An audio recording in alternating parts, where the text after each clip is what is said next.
Chapter 21. Umalis na sa pagkakahawak sa akin si Carlo at naglakad na papunta sa swimming pool. Nakita ko naman na hinubad ni Jared ang suot nitong sando. Napaawang ang bibig ko nang makita ang matipunong likod nito. Ang tagal ko nang hindi nakita yon. Bigla ko tuloy na nag-flashback ang maiinit naming eksena sa kama. Ang tagal ko nang walang dilig kaya naman hindi ko maiwasan na mag-init ngayon. Kinastigo ko ang sarili. No, hindi ka pwedeng maakit, Miracle. Naglakad na ako at nilampasan si Jared. Pakiramdam ko naman ngayon ay titig na titig ito sa akin. Kitang-kita ngayon ang legs ko dahil maikling short lang ang suot ko. Kitang-kita rin ang hubog ng puwet ko. Idagdag pang fitting ang suot kong tank top. Alam ko naman na sexy ako at sa ganitong suot ko ay kaya kong patayuin ang kargada ni Jared. May pagkamalabag pa naman ang matandang yun. Nag-focus ako sa mga bata na gusto ng lamusong sa pool. Kids, wait for me. Dun lang tayo sa mababaw na part, ha? Sambit ko dahil naroon na agad ang dalawa sa may stainless steel ladder at ako at nasa may gilid pa lang ng pool. Mga anak, don't swim yet, wait for daddy first. Napakislat ako dahil narinig ko sa likuran ko si Jared na parang sobrang lapit sa akin dahil kinilabutan ako. 2/4 napaharap tuloy ako sa kanya at natigilan na lang dahil sobrang lapit nga talaga niya. Nagtama ang mga mata namin at hindi ko maiwasan na ipakita sa kanya ang gulat ko. Let's swim now, baby. Pagkasabi ni Jared ay hinawakan niya ako sa braso. Parang nakuryente ang buo kong katawan sa ginawa niya. Bigla tuloy akong napahakbang paatras. Sa ginawa ko ay mas nakita ko ang dibdib niya. Napatingin ako dun at hindi ko maiwasan na mapatingin pa sa abs niya. My goodness. Napalunok ako dahil well-toned ang abs niya. Kagaya pa rin ng dati. Kung kanina ay nakaramdaman ako ng pag-iinit na makita pa lang ang braso niya ay parang mas nadagdagan naman ngayon. Normal na reaksyon lang naman ng katawan ito, lalo na at may nangyari na sa amin dati at alam ko kung paano ako pinaligaya ng katawan ni Jared. Alam ko kung paano siya mangromansa. You wanna touch it? Narinig kong sambit ni Jared. Nanlaki ang mata kong muling binaling sa kanya ang tingin. Nakikita ko ang pagnanasa sa mata niya. Humakbang pa ako paatras at hindi ko kinakaya ngayon ang paglalapit ng mga katawan namin. 2 atres pahakbang ang ginawa ko dahilan para muntik na akong malaglag dahil nasa dulo na pala ako ng swimming pool. Mabuti na lang at mabilis akong nahablat ni Jared. Hinapit niya ang baywang ko at hindi ako tuluyan na nahulog sa pool. Sa ginawa niya ay napasubsob naman ako sa dibdib niya. Naramdaman ko tuloy ang tigas ng dibdib niya pati na rin ang tibok ng puso niya. Hiniwahay ko ang mukha ko tiningala ko para makita ko ang mukha niya. Nakatingin siya sa akin. Do you feel it, baby ko? Paos na wika niya. Ang lakas ng tibok ng puso ko. Ikaw lang ang nagpapabilis ng puso ko, Miracle. Mas bumilis pa ang tibok ng puso ko. Hindi ko magawang alisin ang tingin kay Jared. Gwapong-gwapo ako sa kanya sa ganitong lapit ng mukha namin. Bigla napatingin si Jared sa labi ko na nakaawang ng konti. Hindi ko tuloy maiwasan na mapatingin din sa labi niya. Parang bigla tuloy na gusto kong pumikit dahil nang binaling ko muli ang tingin kay Jared ay tila inaantok ang mata niya at papalapit ang mukha niya sa akin. Mommy, Daddy, let's swim na po. Narinig kong tawag ni Ella. Bigla ako napabalik sa wisyo. Tinulak ko sa dibdib si Jared at inayos ko ang sarili ko. Tumalikod na ako sa kanya. Sobrang nag-iinit ang mukha ko. Kung hindi kami tinawag ni Ella ay naghahalikan na kami ngayon. Kahit anong saway ko sa katawan ko ay hindi ko mapigil ang attraction sa katawan ni Jared. Ang lakas naman kasi ng S3X appeal niya. Naglakad na ako papunta kina Ella at Carlo. Ramdam ko tuloy ang panginginig ng tuhod ko. Hanggang sa tuluyan na akong lamusong sa tubig at naramdaman ko ang lamig noon. Mababaw lang kung nasaan kami at dinikitan ko lang ang mga bata. Iniiwas ko ang tingin kay Jared na pilit na lumalapit sa akin habang nasa pool pero todo iwas ako. Wala pa na 10 minutes ay umahan na ako at nagpaalam na ihahanda na ang snack ng mga bata. Nag-prepare ako ng sandwich at gatas sa kanila. Ayaw ko na silang pakainin ng marami dahil marami naman silang nakain kanina. Nang matapos kong mag-prepare ay nagulat ako dahil umahan na rin pala ang mag-aama. Mommy, tomorrow na lang po uli kami mag-swimming. Sambit ni Carlo. Iniiwas ko ang tingin kay Jared na ramdam ko ang paninitig sa akin. Pero ang focus ko ay binaling ko lang sa mga bata. Inasikaso ko sila. Pinakain at pinainom ng gatas. Sobrang saya ko lang din dahil feast time na naging hands-on ako sa pag-aasikaso sa kanina bilang mommy at ang saya lang. Kumpleto pa rin ang araw ko kahit marami akong inis na naramdaman kanina. Matapos ay inasikaso ko ang mga bata hanggang sa makabihis na sila. Doon na rin ako sa kwarto nila nagbihis dahil naroon ang mga gamit ko. Hindi ko naman alam kung ano na ang ginagawa ni Jared na malamang ay naroon na sa kwarto na tutulugan namin. Nang matapos na kaming tatlo sa pagligo, bihis at toothbrush ay nag-blower muna kami ng mga buhok namin. Nanatili ako sa kwarto ng mga bata at pinatulog muna sila. Hanggang sa pumasok si Jared sa kwarto. Bagong ligo siya at mukhang fresh. Lumakad si Jared patungo dito sa kama. Dalawa ang kama at narito ako sa dulong kama kung saan nakahiga si Carlo at hinihimas ko ang buhok nito. Sa isipin na patulog na kami at mukhang may binabalak si Jared ay hindi ko na maintindihan ang katawan ko. Kung ano-ano na ang pumapasok sa isip ko. Nagkalapit lang ang katawan namin kanina ay nagulo na ang sistema ko. Paano pa kaya kapag nasa isang kwarto na kami at nilapitan niya uli ako? Tumayo ako nang nakita ko si Jared na nakarating na sa kama ni Ella. Hinalikan niya sa noo ang bata at matapos ay akmang papunta na dito naman kay Carlo. Nilagpasan ko siya nang nagkasalubong ang mga katawan namin.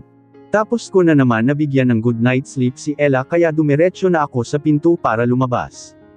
Hindi ko naman naramdaman ang pagsunod niya sa akin. Nagdalawang isip ako kung doon na lang sa sofa sa labas ng mga kwarto matutulog. Maluwag naman yun at feeling ko ay komportable akong makakatulog doon. Pero naiisip ko ang mga bata. Paano naman kung magising sila at mahuli akong doon natutulog? Kanina ay na-witness ko na kung paano sila mag-tantrums. Sinasamantala pa ni Jared ang sitwasyon. Sa huli ay lumakad ako papunta sa kwarto kung saan kami matutulog ni Jared. Pinahihit ko ang doorknob at bukas naman yun. Tumambad sa akin ang magiging kwarto namin ni Jared. Napalunok agad ako nang makita ang kama bago pumasok sa loob at isara ang pinto. What the heck? Mas malaki pa ang kama ko. Kasya naman kaming dalawa ni Jared dun pero kapag nagtabi kami ay sigurado na malapit ang distansya namin. Kapag nasa kasarapan pa kami ng tulog ay malamang na magyakapan pa kami. Wala naman na ibang mahigan dun. Wala man lang na flat sofa. Meron akong nakita na parang sofa pero iba ang hugis. Parang hugis ng lounge chair pero mas makerba. Ewan ko kung upuan yun. Wala rin akong nakitang closet sa kwarto. So wala akong mapagkuhanan ng panlatag sa hig kaya sa kama talaga ang higaan. Napailing na lang ako dahil no choice na. Unless si Jared ay matulog sa sahig ng walang sapin. Naramdaman ko ang pagbukas ng pinto. Hindi ko magawang lumingon dahil alam kong si Jared naman yun. Kasabay ng pagsara ng pinto ay pagkabog ng dibdib ko. Nakaharap ako ngayon sa kama. At narinig ko na lang ang yabag ni Jared hanggang sa tingin ko nasa mismong likod ko na siya. Ramdam siya ng balat ko dahil naninindig na ang balahibo ko sa batok. Baby ko, masuyong sambit niya. Dahan-dahan kong hinarap si Jared. I guess wala na rin naman akong choice kung hindi ang kausapin siya. Mapoprolong lang ang bigat sa dibdib ko. Pero parang ang rupok-rupok ko naman kasi kapag ngayon agad. Jared, sa labas na lang ako matutulog. Sambit ko. Wala naman siya reaction sa sinabi ko. Alam ko naman na pipigilan niya pa rin ako. Kumilos ako at akmang lalampasan siya pero hinawakan niya ang braso ko. Baby, hanggang kailan mo ba ako titiisin? Puno ng pagsusumamo ang boses niya. Pati mata niya ay nangungusap. Jard, sa ibang araw na lang tayo mag-usap. Sambit ko. Natutunaw ako sa titig niya. Baby, pwede bang ngayon na? Hindi ko na kayang maghintay pa ng ilang araw para lang makausap ka ng ganito. Jard, hindi ko na natapos ang sasabihin ko nang hinapit niya ang bewang ko. Dinaikit niya ang katawan sa akin. Mas lalo akong hindi nakakilos sa paglalapit namin. Pati mga mukha namin ay pinaglapit niya. Nagwala na naman ang buong katawan ko na sa kanya ko lang nararamdaman. I love you, baby ko, nakatingin lang ako sa mga mata niya. Hindi ko alam kung bakit biglang nalulusaw na ang galit ko sa kanya. Siguro ay dahil nailabas ko na ang lahat ng sama ng loob ko nitong nakakaraang araw. Lang beses ko na rin siya nasample at nasaktan, lang beses ko na sinabi sa kanya lahat ng dinanas kong sakit. Ilang beses na rin siyang humingi ng tawad at lumuhad pa para patawarin ko. Umiyak na rin siya at kung ano-ano ang ginawa para lang makausap ako. Buhay naman si Carlo, walang dahilan kung magtanim ako ng galit. Nag-heal na kahit papaano ang sugat ko. At si Carlo, malaking tulong siya sa akin. Hindi ko rin kayang saktan ng anak ko na makita kaming hindi complete family. Mahal niya ang daddy niya at nakita ko kanina dun sa playground kung gaano siya kasaya. Kapag sinaktan ko si Jared ay para ko na rin sinaktan ang anak ko. Hindi maramdaman ng mata ko na naluluha, hindi gaya ng nakakaraan na kaharap ko lang siya ay naiiyak na ako dahil naaalala ko kung paano niya ako sinaktan. Kahit ayokong maging marupok ay kumokontra na ang puso ko. Kaya nang hinaplos ni Jared ang pisngi ko ay hindi ako kumilos. Hinayaan ko lang siya, tila lumakas naman ang loob niya. Napansin ko na lang na lumamlam ang mata niya at dahan-dahan na bumaba pa sa mukha ko. Mas lumakas ang tahip ng dibdib ko hanggang sa namalayan ko na lang na nakapikit na rin ako nang maglapat ang mga labi namin. Dampang halik ang binigay sa akin ni Jared. Kusang gumalaw ang kamay ko at napahawak sa dibdib niya at naramdaman ko agad ang tigas noon. Naramdaman ko na lang ang paghimas niya sa likod ko. Sa ginagawa niya ay nabubuhay ang init sa katawan ko. Gumalaw ang labi niya. Ngayon ay binubuka na niya at sinisipsip ang labi ko. Sobrang bango ng hininga niya. Ang sarap ng halik niya. Kagaya pa rin ng dati. Unti-unti ko nang naramdaman ang gigil ng galaw ng lips niya. Salaita na niyang sinisipsip ang ibaba at itaas kong labi. Inawang ko pa ang labi ko at sa ginawa kong yun ay naramdaman ko ang pagpasok ng dila niya. Hindi nagtagal ay ginalugad na noon ang loob ng bibig ko. Inaalipin na naman ako sa sarap ng halik niya at magkasing pusok na ang galaw ng labi namin. Nag-espadahan na ang mga dila namin. At ngayon pa lang ay parang alam ko na kung saan kami patungo. 6 na taon na rin ang huling ipinaranas sa akin ni Jared na patirikan ang mata ko sa sarap. Nawala na bigla ang tungkol sa usap-usap.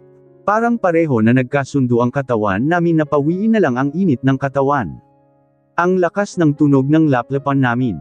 Kulang na lang ay higupin ni Jared ang loob ng bibig ko. Panipi. Jared, tanging usual ko sa kabila ng paghahabol ko ng hininga. Doon ko lang na-realize na ang tagal din namin na naghalikan dahil parang nanggapal na ang labi ko at naubos na ang oxygen ko sa katawan. Pero parang bitin pa ako. Sa bango ng hininga naming dalawa ay ang sarap lang magpalitan ng laway. Baby, I love you. I love you. I love you. Paulit-ulit na banggit ni Jared habang pumapaypay pa ang hininga niya sa akin. J. Jard, honest ko. Are you just going to say my name, baby ko? Hindi ka ba mag-I love you pabalik? Tanong niya na nilagay na ang magkabilang palad sa pisngi ko. Hindi kagaya kanina na mukha pa siyang stress kung paano na naman ako ay approach. Biglang may kislap na ang mga mata niya. Gusto nang kumawala ng malapad niyang ngiti pero nagpipigil pa. Hindi pa tayo okay, Jared. Nahihiyang sagot ko. Pero deep inside ay nagpapabeb na lang ako. Alam ko naman na tinitigasan na siya at gagawin niya ang gusto niya. But your kisses are saying something different, baby ko. I feel that you want me as much as I want you. Nakagat ko ang ibabang labi ko. Sa ginawa kong yun ay nabaling ang tingin niya, lang sandali ay hinalikan na naman ako ni Jared pero sandali lang yun at bumitaw rin siya agad. For the past 6 years ay ikaw at ikaw lang ang babaeng gusto kong angkinin, baby. Puno ng pagnanasang sabi niya. I miss you so much. I miss your hugs. I miss your kisses, your body, I miss pleasuring you. I miss everything about you. 6 years na akong tigang, baby ko. Kaya humanda ka sa akin ngayon. Tsaka na tayo mag-usap ng masinsinan. Let's make love first. Hindi na ako nakapalag pa nang muling sinakop ni Jared ang labi ko. Wala rin akong balak pumalag. Ramdam ko na mas nanggigil pa siya compare sa ginawa naming halikan kanina. Sobrang lakas na ng loob niya na angkinin ako dahil wala nang pagtutol sa katawan. Sobrang nag-init ang pakiramdam ko sa kabila ng malamig na temperature dito sa loob ng kwarto. Sa halik pa lang ni Jared ay nakakawala na ng wisyo. Hanggang sa naramdaman ko ang pagkiskas ng matigas na sandata sa loob ng short niya. Napaangat naman ang puwet ko kasabay ng pag-arko ng likod ko nang biglang dinilaan ni Jared ang tipan ko. Hindi ko maiwasan na mura sa tindi ng kilati ko. Namilipit agad ang paa ko kasabay ng pagtirik ng mata ko. Kainin na kita baby, pagkasabi ni Jared ay narinig ko na lang ang pagkawasak ng tipan ko. Nang nilinggan ko siya ay nakita kong dinilaan niya pa yun bago itapon sa labas ng kama. Napasabunot na lang ako sa buhok niya nang mabilis na isinampay ang isa kong hita sa may balikat niya. Sobrang nakabakaka na tuloy ako, kita niya ang mani at kweba ko. Napahiyaw na lang ako sa sarap ng maramdaman ang bibig ni Jared na kinain nga ang pempem ko. Nagsimula nang tumirik ang mata ko nang nilero-laro ng dila niya ang mani-mani ko at hindi pa nakontento ay pinatigas nito ang dila habang tinukso ang lagusan ko na nagal-alawa na. Dahil sa sarap na pinaparanas niya sa akin. Nagpabelang-belang ang ulo ko. Dila pa lang ni Jared ay binabaliw na ako sa sarap. Sa tindi ng paglaplap niya sa pempem ko ay naririnig ko pa rin ang salpukan ng dila niya at ng talaba ko. Mas matinding sabunot tuloy ang nagawa ko sa buhok ni Jared. Doon ako kumuha ng lakas dahil nanginginig na ang kalamnan ko sa sobrang sarap. Sakop na sakop pa ng buong mukha ni Jared ang malawak kong pempem at bahagya ko pang naididiin ang mukha niya sa garden ko. Matindi ang kapit ni Jared sa isa kong balakang at ilang sandali pa ang naramdaman ko na ang isang palad niya sa may ibabaw ng puson ko. Sunod-sunod na hiyaw ko nang nagsimulang ikiskis ni Jared ang dalawang daliri sa may mani ko habang inuulos ang dila sa may lagusan ko, pati puwet ko ay gumagalaw sa tindi ng nararamdaman. Sinasalubong ko na ang pag-ulos ng dila niya. Ang isang kamay ko ay tinanggal ko sa pagkakasabunot sa buhok ni Jared at napalamas ako sa sarili kong papaya. Dahil binabaliw ako ng lalaki ko dahil sa galing niyang kumain ng tahong. Tila sinunod naman ako ni Jared at binilisan pa ang pag-ulos ng dila sa bakana ko habang sabayang nilalaro ang mga pisngi ng pempem ko pati na rin ang mani ko. Ang lakas ng ungol ko at parang mas ginanahan pa si Jared sa naririnig. Ilang segundo lang ay ramdam ko na ang namumuong tensyon sa puson ko. You make me the happiest man tonight, baby ko. I swear to God, I'll never waste this chance you've given me. I love you and promise to love you until my last breath. Kasama mo akong tatanda. Napupuno ng labis na saya ang puso ko sa mga narinig sa kanya. Niyakap ko ang mga braso ko sa leeg niya. I love you too, Jared. Pati ang mga bata, mahal na mahal ko. This your last chance kaya hindi mo talaga pwedeng sayangin. Malaman ko lang na mambabae ka, hihiwalayan kita. Nakangising sabi ko. Isipin ko pa lang ang bagay na yun, baby ko, nandidiri na ako sa sarili ko. Gusto ko ay ikaw lang ang hahawakan ko, yayakapin at hahalikan ko.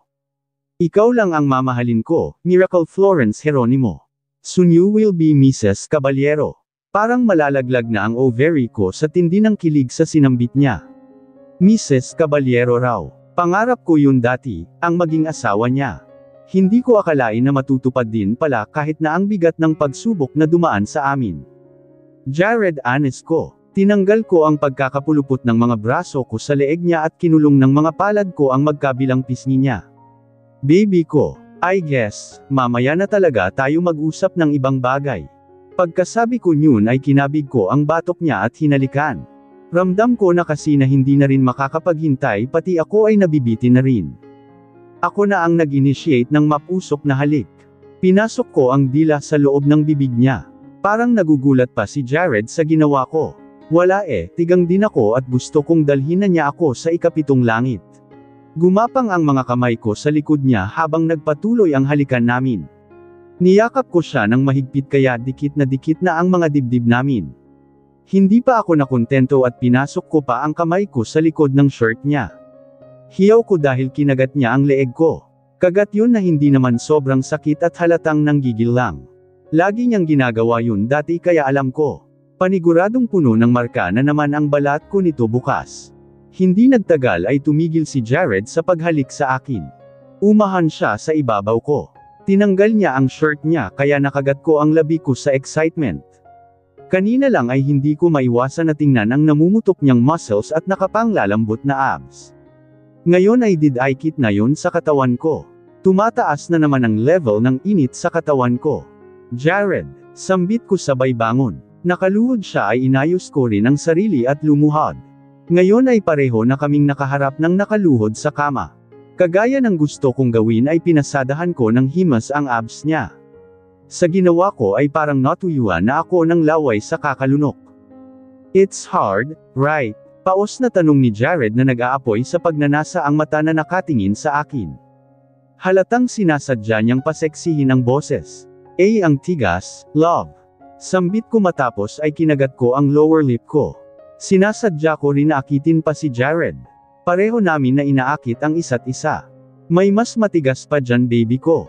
Ipaparanas ko sa'yo, parang naging asong ulo tuloy si Jared. Bigla tuloy siya umalis sa kama. Nanlaki na lang ang mata ko nang hinubad niya ang short niya.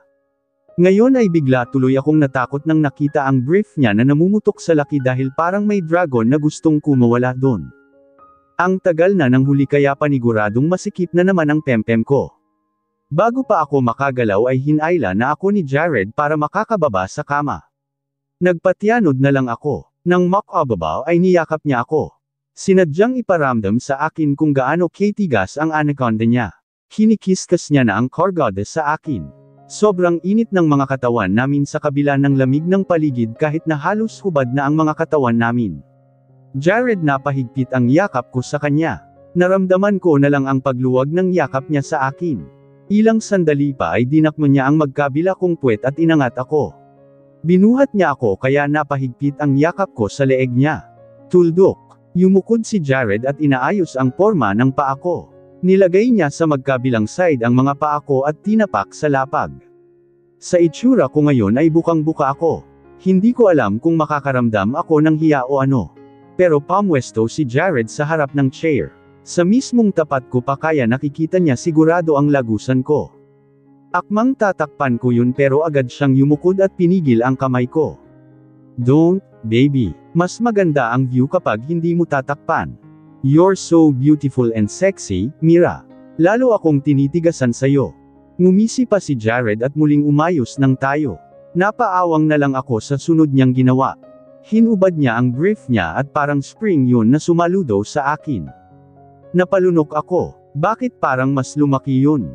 O dahil ang tagal namin na hindi nagkita at hindi na ako sanay sa laki noon. Do you miss this, baby ko? Narinig kong tanong niya at nakita kong hinawakan niya at itinaas baba ang kamay niya doon. Hindi ko na magawang tingnan pa si Jared na alam kong malagkit ang tingin sa akin. Napansin ko na lang ang paglapit ng batute niya. Humakbang na siya. Bukang-buka ang mga binti niya dahil ang mga paa niya ay nasa magkabilang side na ng chair.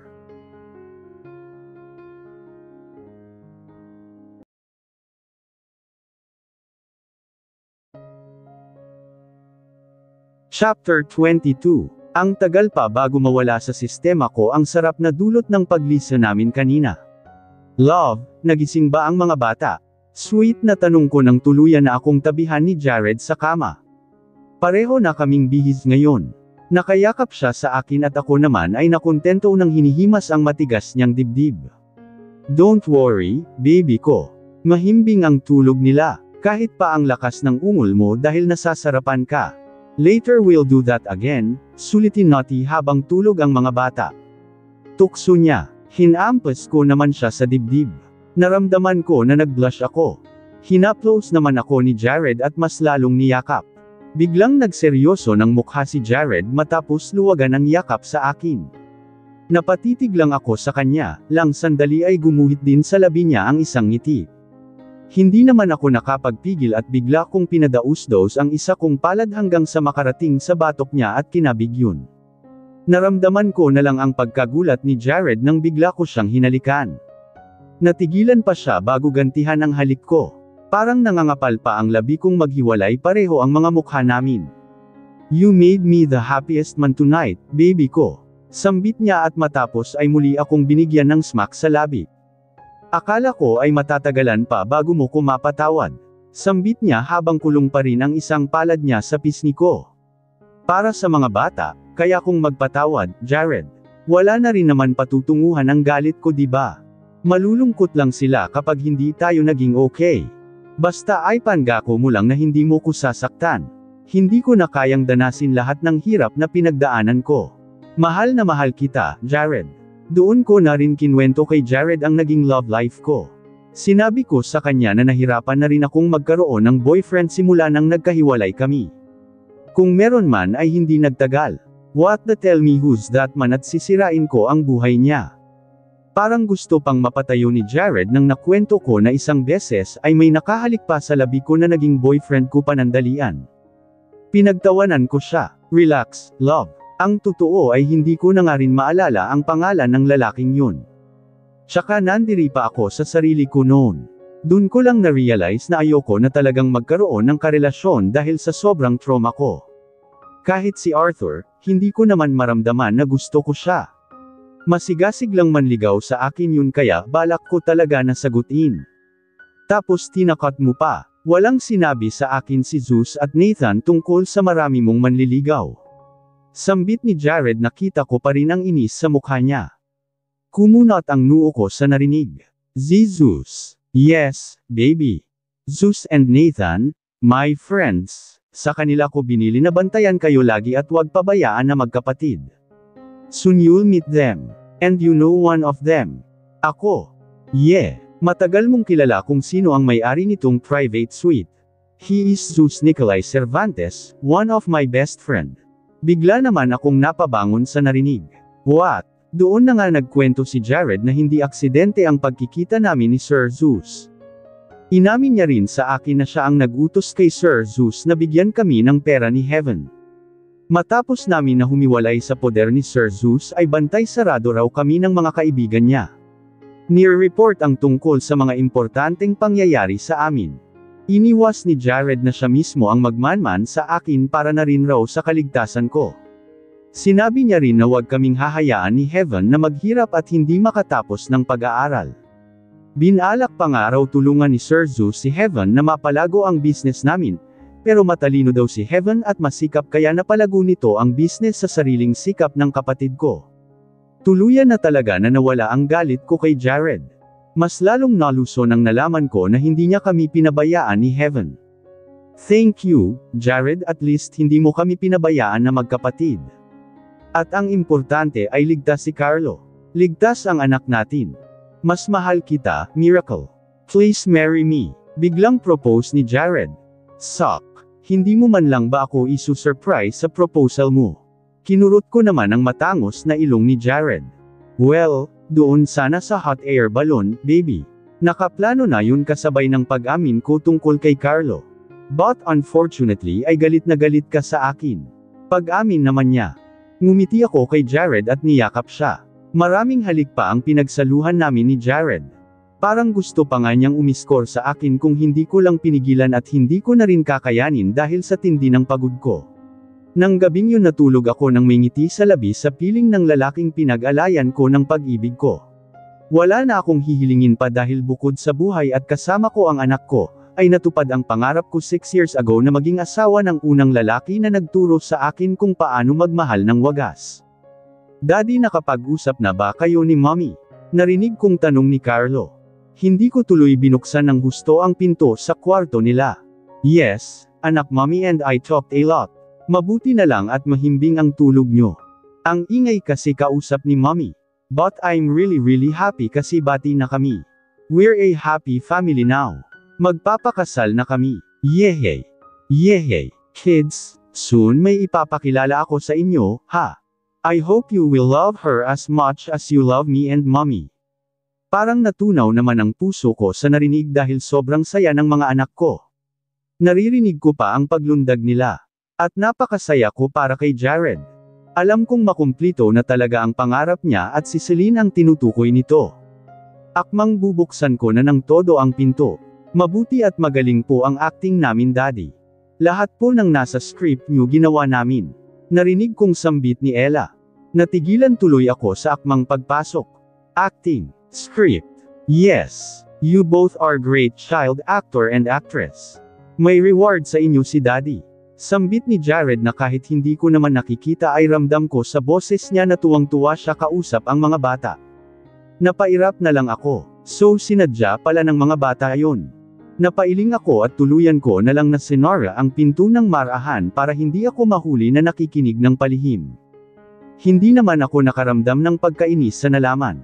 Ibig sabihin lang talaga ng gusto ng mga bata na magkabalikan kami ng daddy nila kaya pati pag-acting ay ginawa. Mas mabuti pa na magkunwari na lang akong hindi ko yun narinig at hindi na i-confront pa si Jared. Nagpunta na lang ako ng kusina para i-check kung ano ang pwede namin na agahan. Mag-alas 8 na ng umaga. Late na ang gising ko dahil sa tindi ng puyat. Anong oras na kami natulog ni Jared? Hindi ko mabilang kung ilang ulit niya ako inangkin. Halos lahat ng posisyon ay nagawa namin. Parang pati madaling araw-araw naramdaman ko ang paninigas niya kaya may nangyari pa. Kada hakbang ko ay nararamdaman ko pa ang kaunting kirot ng pempem ko. As in parang namaga na dahil sa paulit-ulit namin na lovemaking ni Jared. Nang magising ako ay wala na si Jared sa tabi ko. Yun pala ay nasa kwarto ng mga bata. Mukha naman na hindi nila narinig ang usapan kuno namin ni Jared. Nang makarating ako sa kusina ay agad akong nag-init ng tubig sa electric kettle para sa gatas ng dalawang bata at kape namin ni Jared. Nakita kong may sinaing na sa rice cooker at luto na kaya tinanggal ko na lang sa saksakan. Mukhang nagsaing na si Jared at mabuti ay marunong ito. Magluluto sana ako ng breakfast pero napansin ko ang ilang pagkain na nasa take-out tray na nakalagay sa sulok na table. Akmang titingnan ko ang mga yun nang narinig ko naman ang mga yabag papasok dito. Napangiti ako nang makita ang dalawang bata at si Jared na magkakasamang pumasok dito. Love! Lumapad ang ngiti ko nang makita siya at binigyan ng matamis na ngiti. Sa ginawa ko ay nakita ko naman na nagniningning ang mata niya sa saya ng nasal ayan ako. Binaling ko ang tingin sa dalawang bata na humiwalay sa daddy nila. Mabilis silang nakalapit sa akin. Agad akong lumuhad para mag-level ang mukha ko sa mga bata. Niyakap ko agad sila ng sabay. Kamusta ang sleep niyo mga baby ko? Sweet na tanong ko, mahimbing po ang sleep namin, mommy. Sagot ni Carlo, mommy, what's on your neck po? Bakit po may sugat kayo? Binaling ko naman ang tingin kay Ella na nanlalaki ang mata. Bigla akong napahawak sa leeg ko. Naramdaman ko na namumula ang pisngi ko. Alam ko kung ano ang tinutukoy ni Ella. Love bites yun. Hindi lang sa leeg ang meron ako. Halos buong upper body ko ay may marka ng tiningnan ko kanina sa salamin. Bigla ko tuloy tiningnan si Jared na nakangisi ngayon. Tumayo ako at sinaman muna siya ng tingin sandali para hindi naman ako mahuli ng mga bata. May kumagat lang sa akin na malaking insekto, mga anak. Mabuti pa at magpunta muna kayo dun sa may sala. Doon na tayo kakain ng breakfast, ha? Opo, mommy. Sambit ni Carlo na tinalikuran na ako at sumunod sa sinabi ko. Sinundan naman siya agad ni Ella. Si Jared naman ay hindi tuminag at nakangisi pa rin sa akin. Ako na mismo ang lumapit sa kanya at kinurot siya sa tagiliran. Bigla niya naman na kinabig ang bewang ko. Napahawak ako sa dibdib niya. Napalunok ako ng laway dahil sa lapit ng mukha namin. Amoy na amoy ko agad ang hininga niya. Dam ako tuloy ang tingin ko sa labi niya. Nakaawang ng bahagya ang bibig niya. Parang inaaya ako na halikan siya. Nang muli kong binaling ang tingin kay Jared ay nakatingin na rin siya sa labi ko. Hanggang sa naramdaman ko na lang na binitawan niya ang hawak sa bewang ko. Hinawakan ng isang kamay niya ang batok ko habang ang isa naman ay humaplo sa pisngi ko. Mabilis na tinawid ni Jared ang pagitan ng labi namin. Ilang sandali lang ay nagsasalo na kami sa matamis na halik. Parehong fresh ang hininga namin at nag-enjoy kami sa palitan ng laway habang naglalaplapan, lang sandali pa ay naging malikot na rin ang galaw ng palad ni Jared. Naramdaman ko na lang na nasa loob na ng shirt ang palad niya at pinasok pa. Puntahan mo na ang mga anak natin. Kailangan na nilang kumain. Saway ko, pakainin na natin sila. Para manahimik muna sila at ikaw ang kakainin ko. Ngumisi si Jared sa akin. Hinampas ko siya sa dibdib at matapos ay tinulak na talaga siya para tuluyan ng humiwalay sa akin. Kapag hindi ko yun ginawa ay baka sa iba pa mapunta ang simple naming pagdidikit. Ikaw talaga, love. Ang heret-heret mo. Napansin na nga ng mga bata ang kagat mo, dadagdagan mo pa. Ang sarap mo kasing harutin, baby ko. Napailing na lang ako humiwalay na ako ng tuluyan at tiningnan na pagkain na nasa food tray. I'll help you, baby ko. Pakainin na natin ang mga bata. Nakangiting sabi ni Jared. Kumuha si Jared ng plato at nagsandok ng kanin. Ako naman ay binuksan ko na ang food tray. Corned beef ang laman na ulam. May mga sliced fresh fruits din sa isang tray. Mabuti na lang at health conscious si Jared pagdating sa pagkain ng mga bata. Ayoko kasi na nag-uulam ng hotdogs or frozen food ang mga bata dahil cancerous yun. Si Jared na mismo ang nagdala ng pagkain ng dalawa papunta sa table. Kasunod naman ako na dala ang gatas. Inilapag namin ang breakfast ng dalawa sa may table dun sa may sofa. Kids, kumain kayo ng marami, ha? Narinig ko pang sabi ni Jared nang nakatalikod na ako para naman magtimpla ng kape namin at ihanda ang breakfast para sa amin. Nang makarating naman ako sa kusina ay kumuha na ako ng baso. Pati ng coffee na nasa sachet at nilagay sa baso. Akmang pupuntahan ko naman electric kettle ay biglang pumasok si Jared. Nagulat ako nang makalapit siya sa akin ay bigla niya akong hinalikan. Sobrang pusok na halik. Buti na lang at wala akong hawak na baso at hindi ko pa rin nahawakan ang kettle. Kung hindi ay nagkapaso-paso na kaming dalawa, baby ko. Punta muna tayo sa room sandali. Sambit ni Jared matapos akong halikan. Pinanlakihan ko ng mata ang lalaki. Jared, ano ba? Kumakain lang ang mga bata. Saway ko. Bigla naman akong kinabahan dahil baka mahuli kami kung sakali. Don't worry, baby ko. I instructed them to eat slowly. Uubusin din nila ang milk nila at mainit yun kaya matatagalan sila. Paisang round lang, please. I wanna eat you. Ikaw ang gusto kong breakfast. Hindi ko alam kung matatawa kay Jared o ano. Kita ko sa mata nito ang pagmamakaawa na makascore.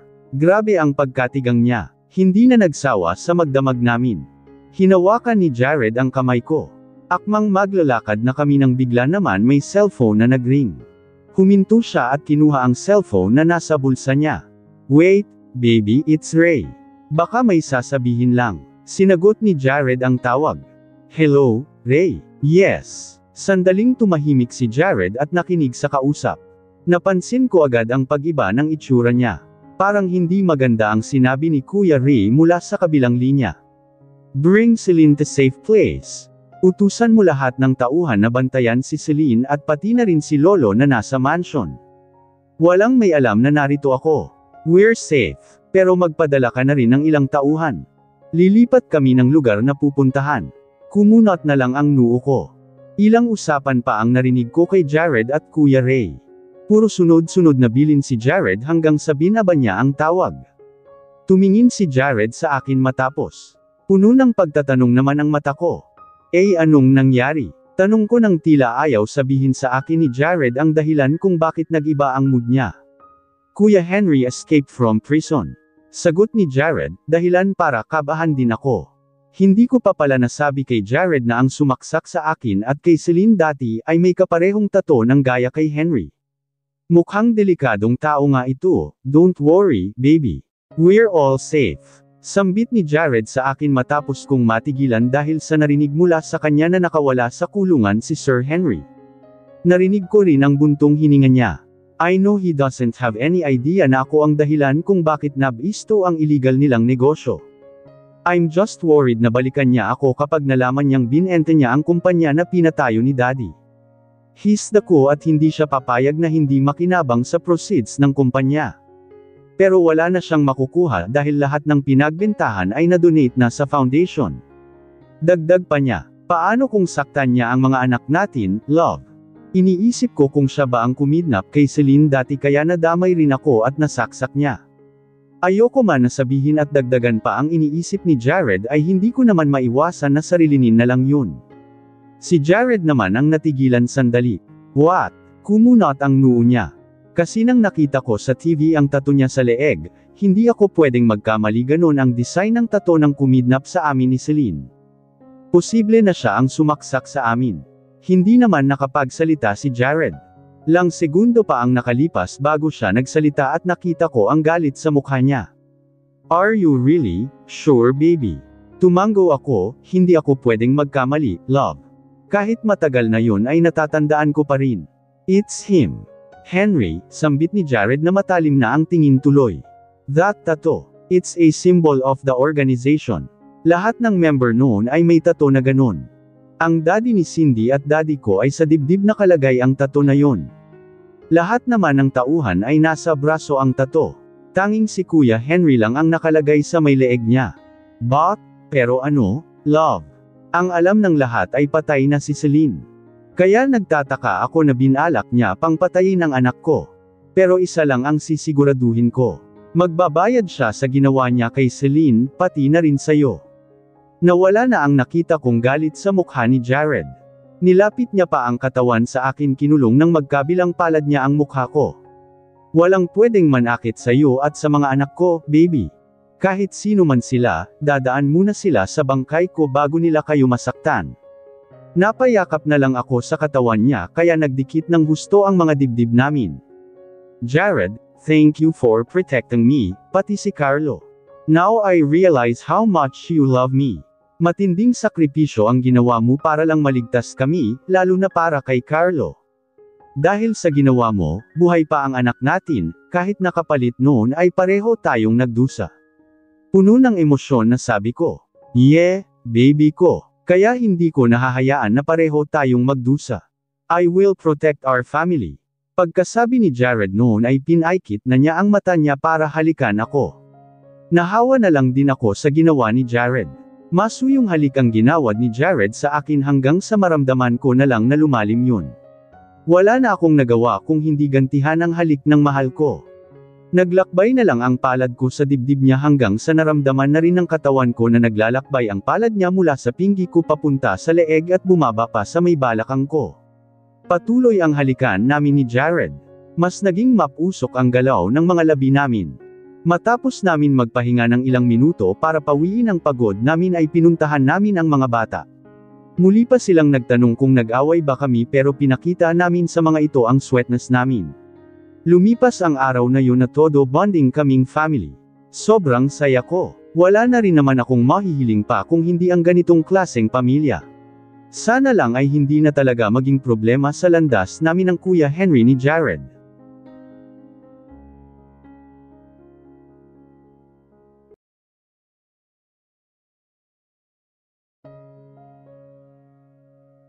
Chapter 23. Ma'am Mira, hayaan mo ng iba ang gumawa dyan.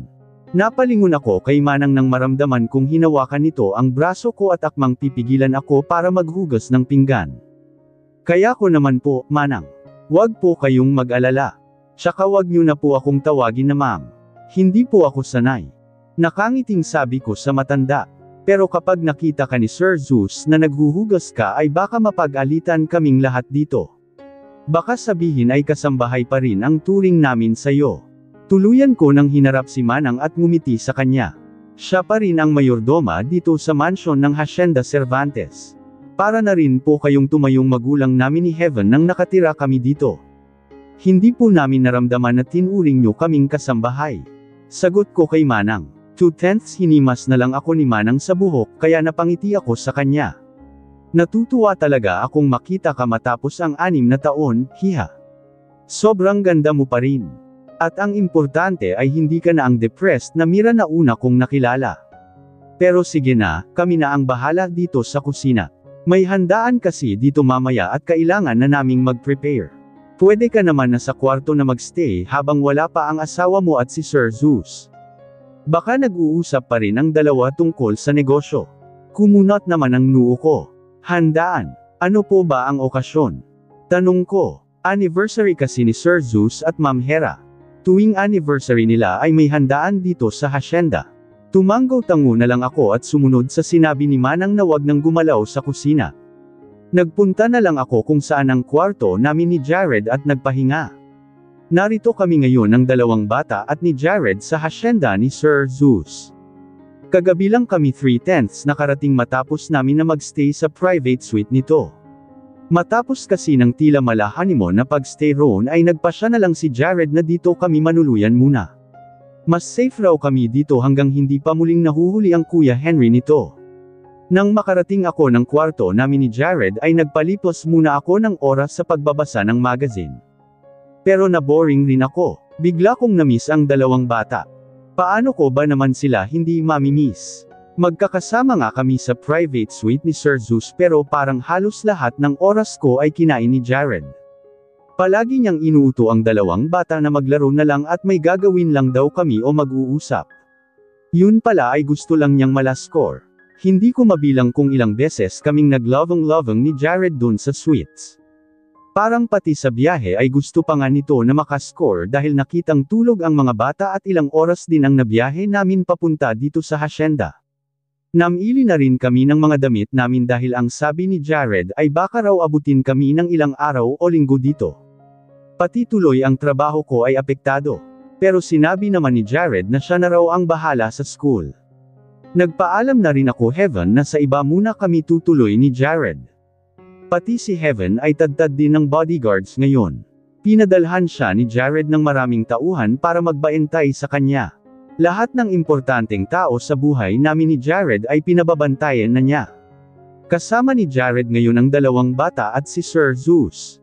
Sabi ko nga kanina kay Jared ay iwan na lang nila ang dalawa at baka makaistorbo pa sa pag-uusap nila.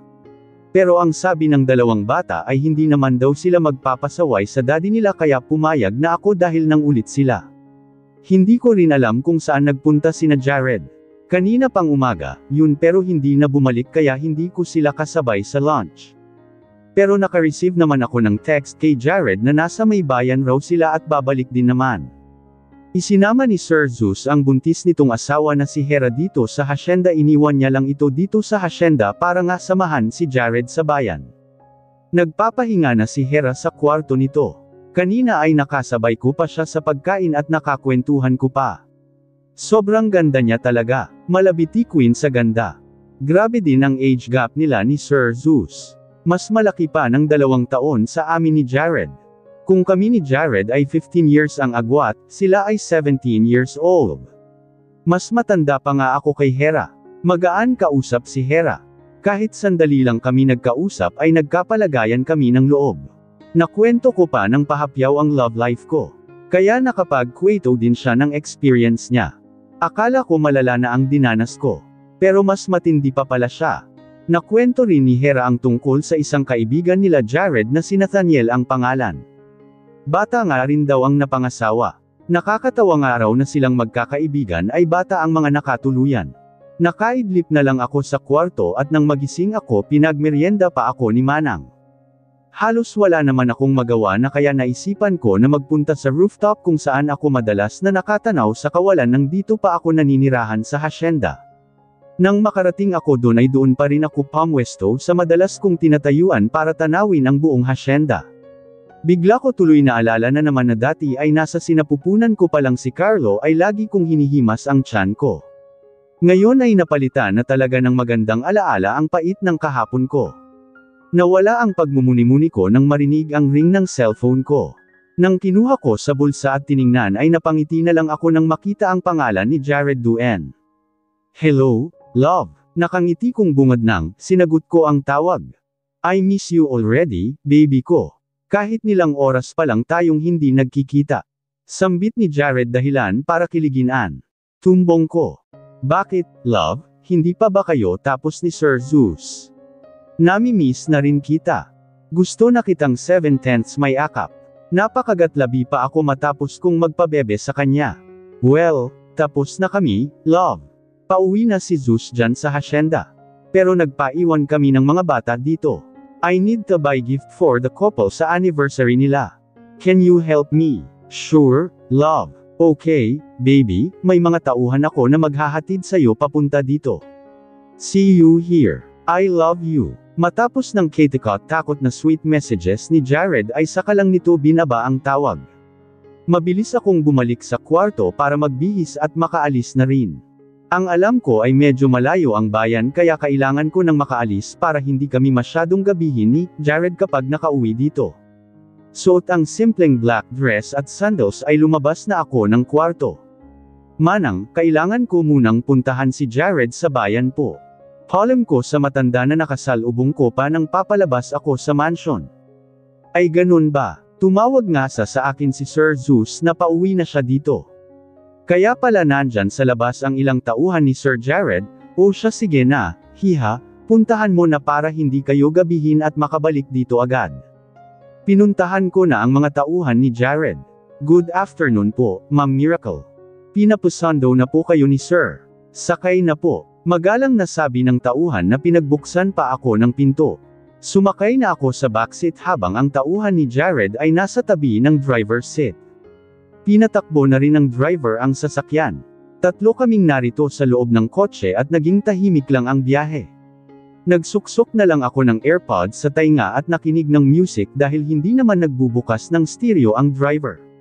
Halos mahigit 30 minutes na yata ang nakalipas nang biglang huminto ang sinasakyan namin.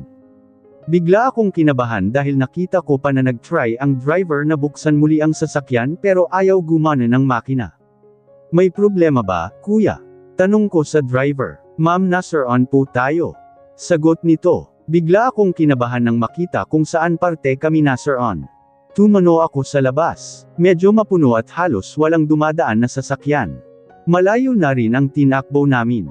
Hindi naman ito ang lugar kung saan may dumadaan na jeep o taxi. Napatingin ako sa isang tauhan ni Jared mula sa rearview mirror na parang ang likot ng mata. Bigla ay bumaba ito ng sasakyan at kinuha ang cellphone at ilang sandali lang ay may tinatawagan. Mas kinabahan pa ako dahil may nakita akong baril na nakasukbit sa may pantalon nito. Bigla ko tuloy kinuha ang cellphone sa bag ko.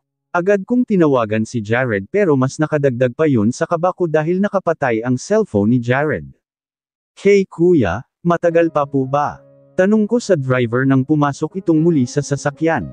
Pinahalata ko na ang pagkayamot sa boses ko. Paano ako hindi maiinis? Halos mag 30 minutes nang nakahinto ang sinasakyan namin. Nakatatlong labas na rin si Manong driver dito sa loob ng sasakyan.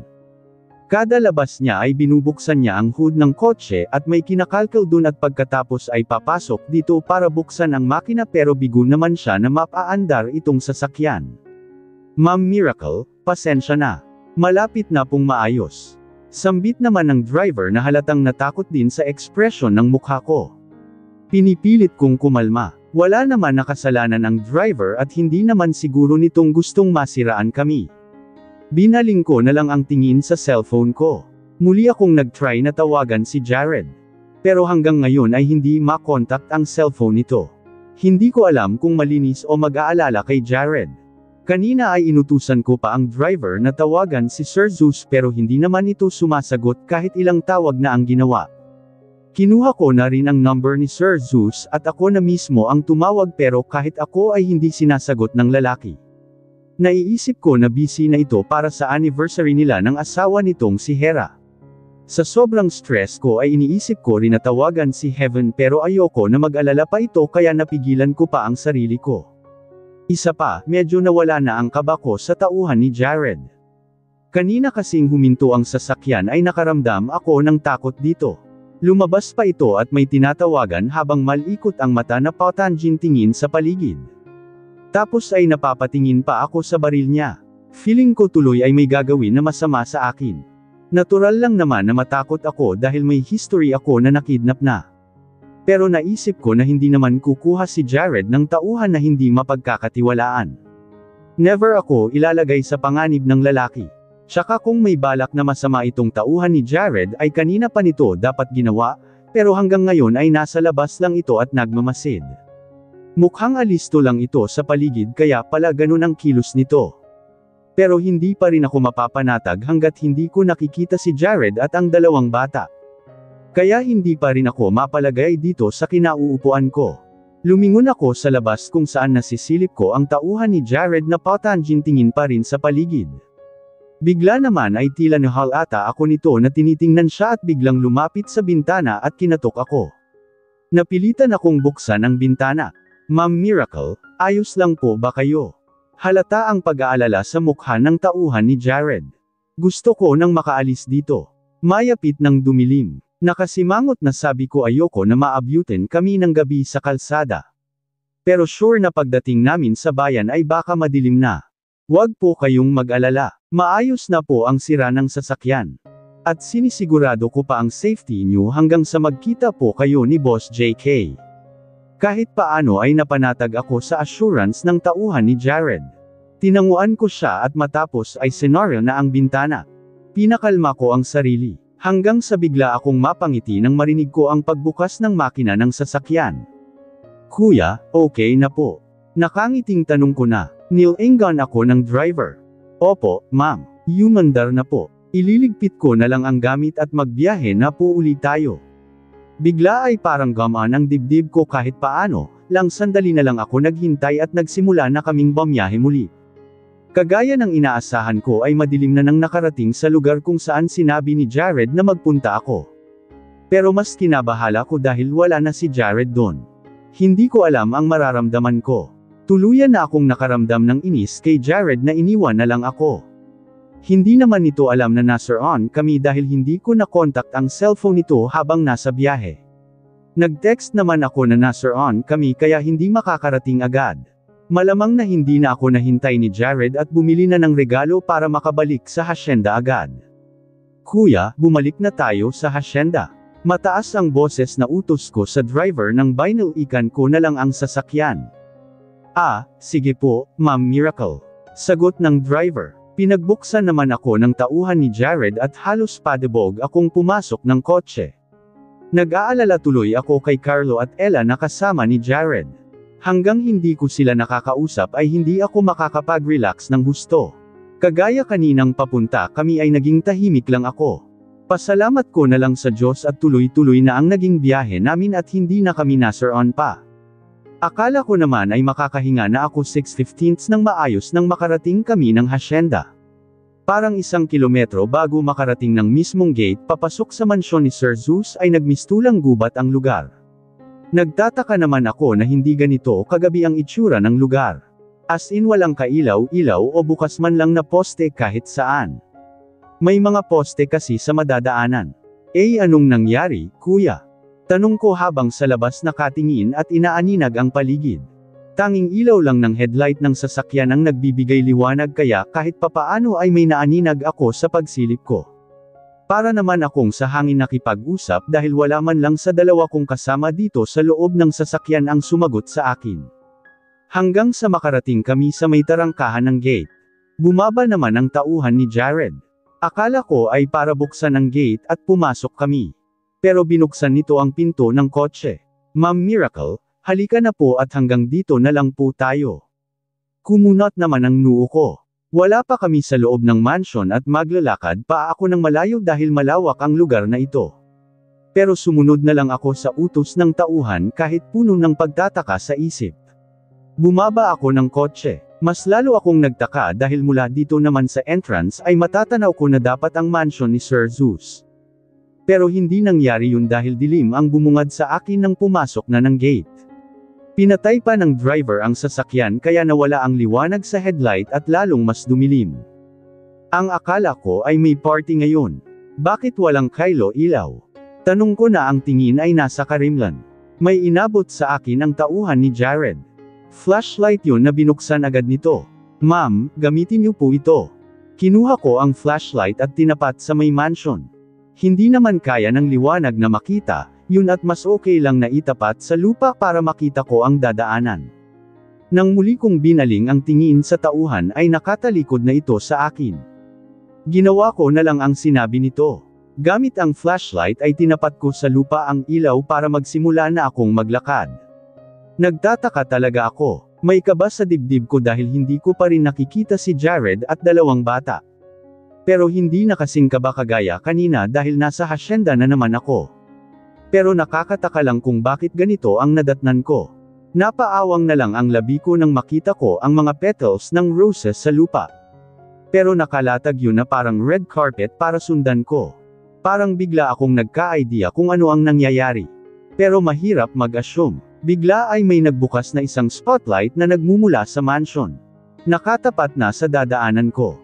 Huminto muna ako para maaninag ang mansyon pero hindi ko pa rin makita ng maayos. Muli kong tinapat ang flashlight sa lupa at sinundan ang mga petals. Kakaiba sa pakiramdam ang bawat hakbang ko. Parang balahibo ko ay nakikiayon sa tibok ng puso ko kaya naninindig. Napahinto ako ng lakad nang makita ko ang salitang nakasulat sa lapag gamit pa rin ang petals. Will you? Bigla ay pati mata ko ay nagre-react na. Parang gusto nang kumawala ng luha ko pero napigilan ko pa. Napatingin na lang ako sa area.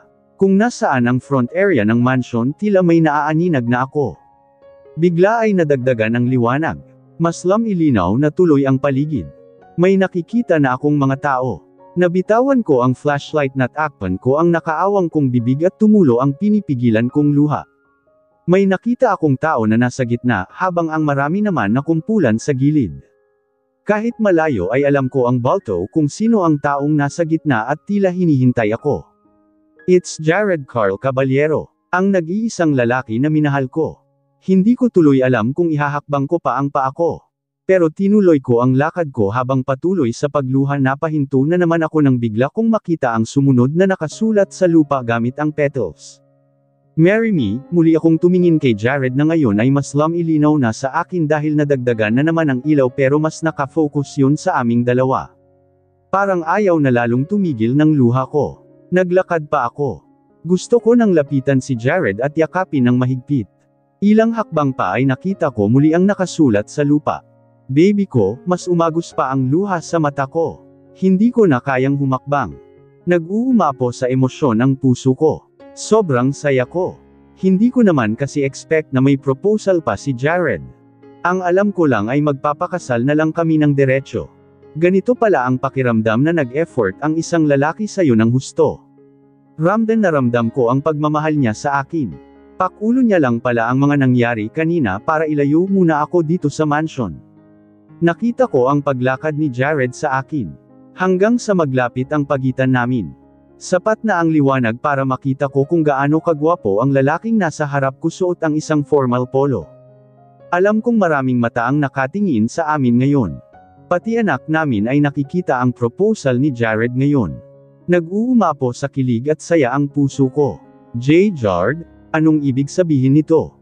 Tanong ko kahit alam ko naman na magpo-propose siya sa akin. Hindi ako sinagot ni Jared, bagkus ay may kinuha siya sa bulsa niya bago lumuhad. Luhod ng lalaking nagpo-propose. Jared, honest ko na nagawa ko pang panasan ang luha sa pisngi ko. Bigla ang pinakita sa akin ni Jared ang isang box at binuksan yun. Isang kumikinang na diamond ring ang halos samilaw sa akin. Facing the future, hand in hand, after everything we've been through, feels like the most beautiful thing in the world. I love you so much. And I can't imagine my life without you. Will you marry me, Miracle Florence, and help me create beautiful memories as a complete family with our kids? Tanging hagulgol ang nagawa ko. Hindi dahil sa sama ng loob pero sa sobrang ligaya ko. Ilang sandali pa nakaluhod si Jared at nakatingin lang sa akin nang tumango ako. Why yes, Jared, I will marry you. Mahal na mahal kita. Bigla ay tumayo si Jared. Hindi mo alam kung gaano mo ako napasaya, baby ko. Sambit niya na pinunasan ang mga luha ko. Ayaw magbitiw ng mga tingin namin sa isa't isa. Kita ko kung gaano kasaya si Jared, lang sandali ay nakarinig ako ng palakpakan. Nabaling ang tingin ko sa mga audience namin. Madami sila pero hindi ko na mapagsino dahil nanlalabo pa ang mata ko dahil sa luha. She said yes. Sumigaw naman si Jared. Nang binaling ko ang tingin sa kanya ay sa mga tao siya nakatingin at halos mapupunit na ang bibig sa labis na saya. Ilang sandali ay tumingin siya muli sa akin. Pinunasan niya ang mga luha kung ayaw paawat. Baby ko, I promise na hindi ka magsisisi na pumayag pakasalan ako. From now on, puro tears of joy ang lalabas sa mata mo. Hinding-hindi ko pasasamain ang loob mo. Thank you for saying yes to me. Jared, kahit hindi mo naman gawin to ay magpapakasal at magpapakasal ako sa'yo. But you made it so special. I feel so loved. Because you are truly, deeply loved, my baby. I've loved you since you were 15. And I will love you until our hair turns gray. Pagkasabi ni Jared ay kinuha na nito ang isa kong kamay, sinuot niya ang singsing sa kamay ko. Napatingin ako sa singsing na nakasuot sa kamay ko bago binaling muli ang tingin kay Jared. Nagkatitigan muna kami ni Jared bago niya hinawakan ang baba ko at nilapit ang mukha niya. Kusa ko na lang na pinaikit ang mata hanggang sa naramdaman ko ang init ng labi niya. Nakarinig ako ng hiyawan sa paligid. Ilang sandali ay nakarinig ako ng putok sa kalangitan nang bumitiw ako ng halik kay Jared ay may fireworks na sa langit. Wow! Wala na sa imagination ko ang ganito, lang sandali pa ay narinig ko na ang hiyaw ng mga bata na sumasabay sa malakas na palakpakan at hiyawan sa paligid. Nakita ko na papalapit na tumatakbo si Carlo at Ella sa amin. Mommy, Daddy, Congratulations! Agad ko silang niyakap at pinaghahalikan. Salamat, mga anak.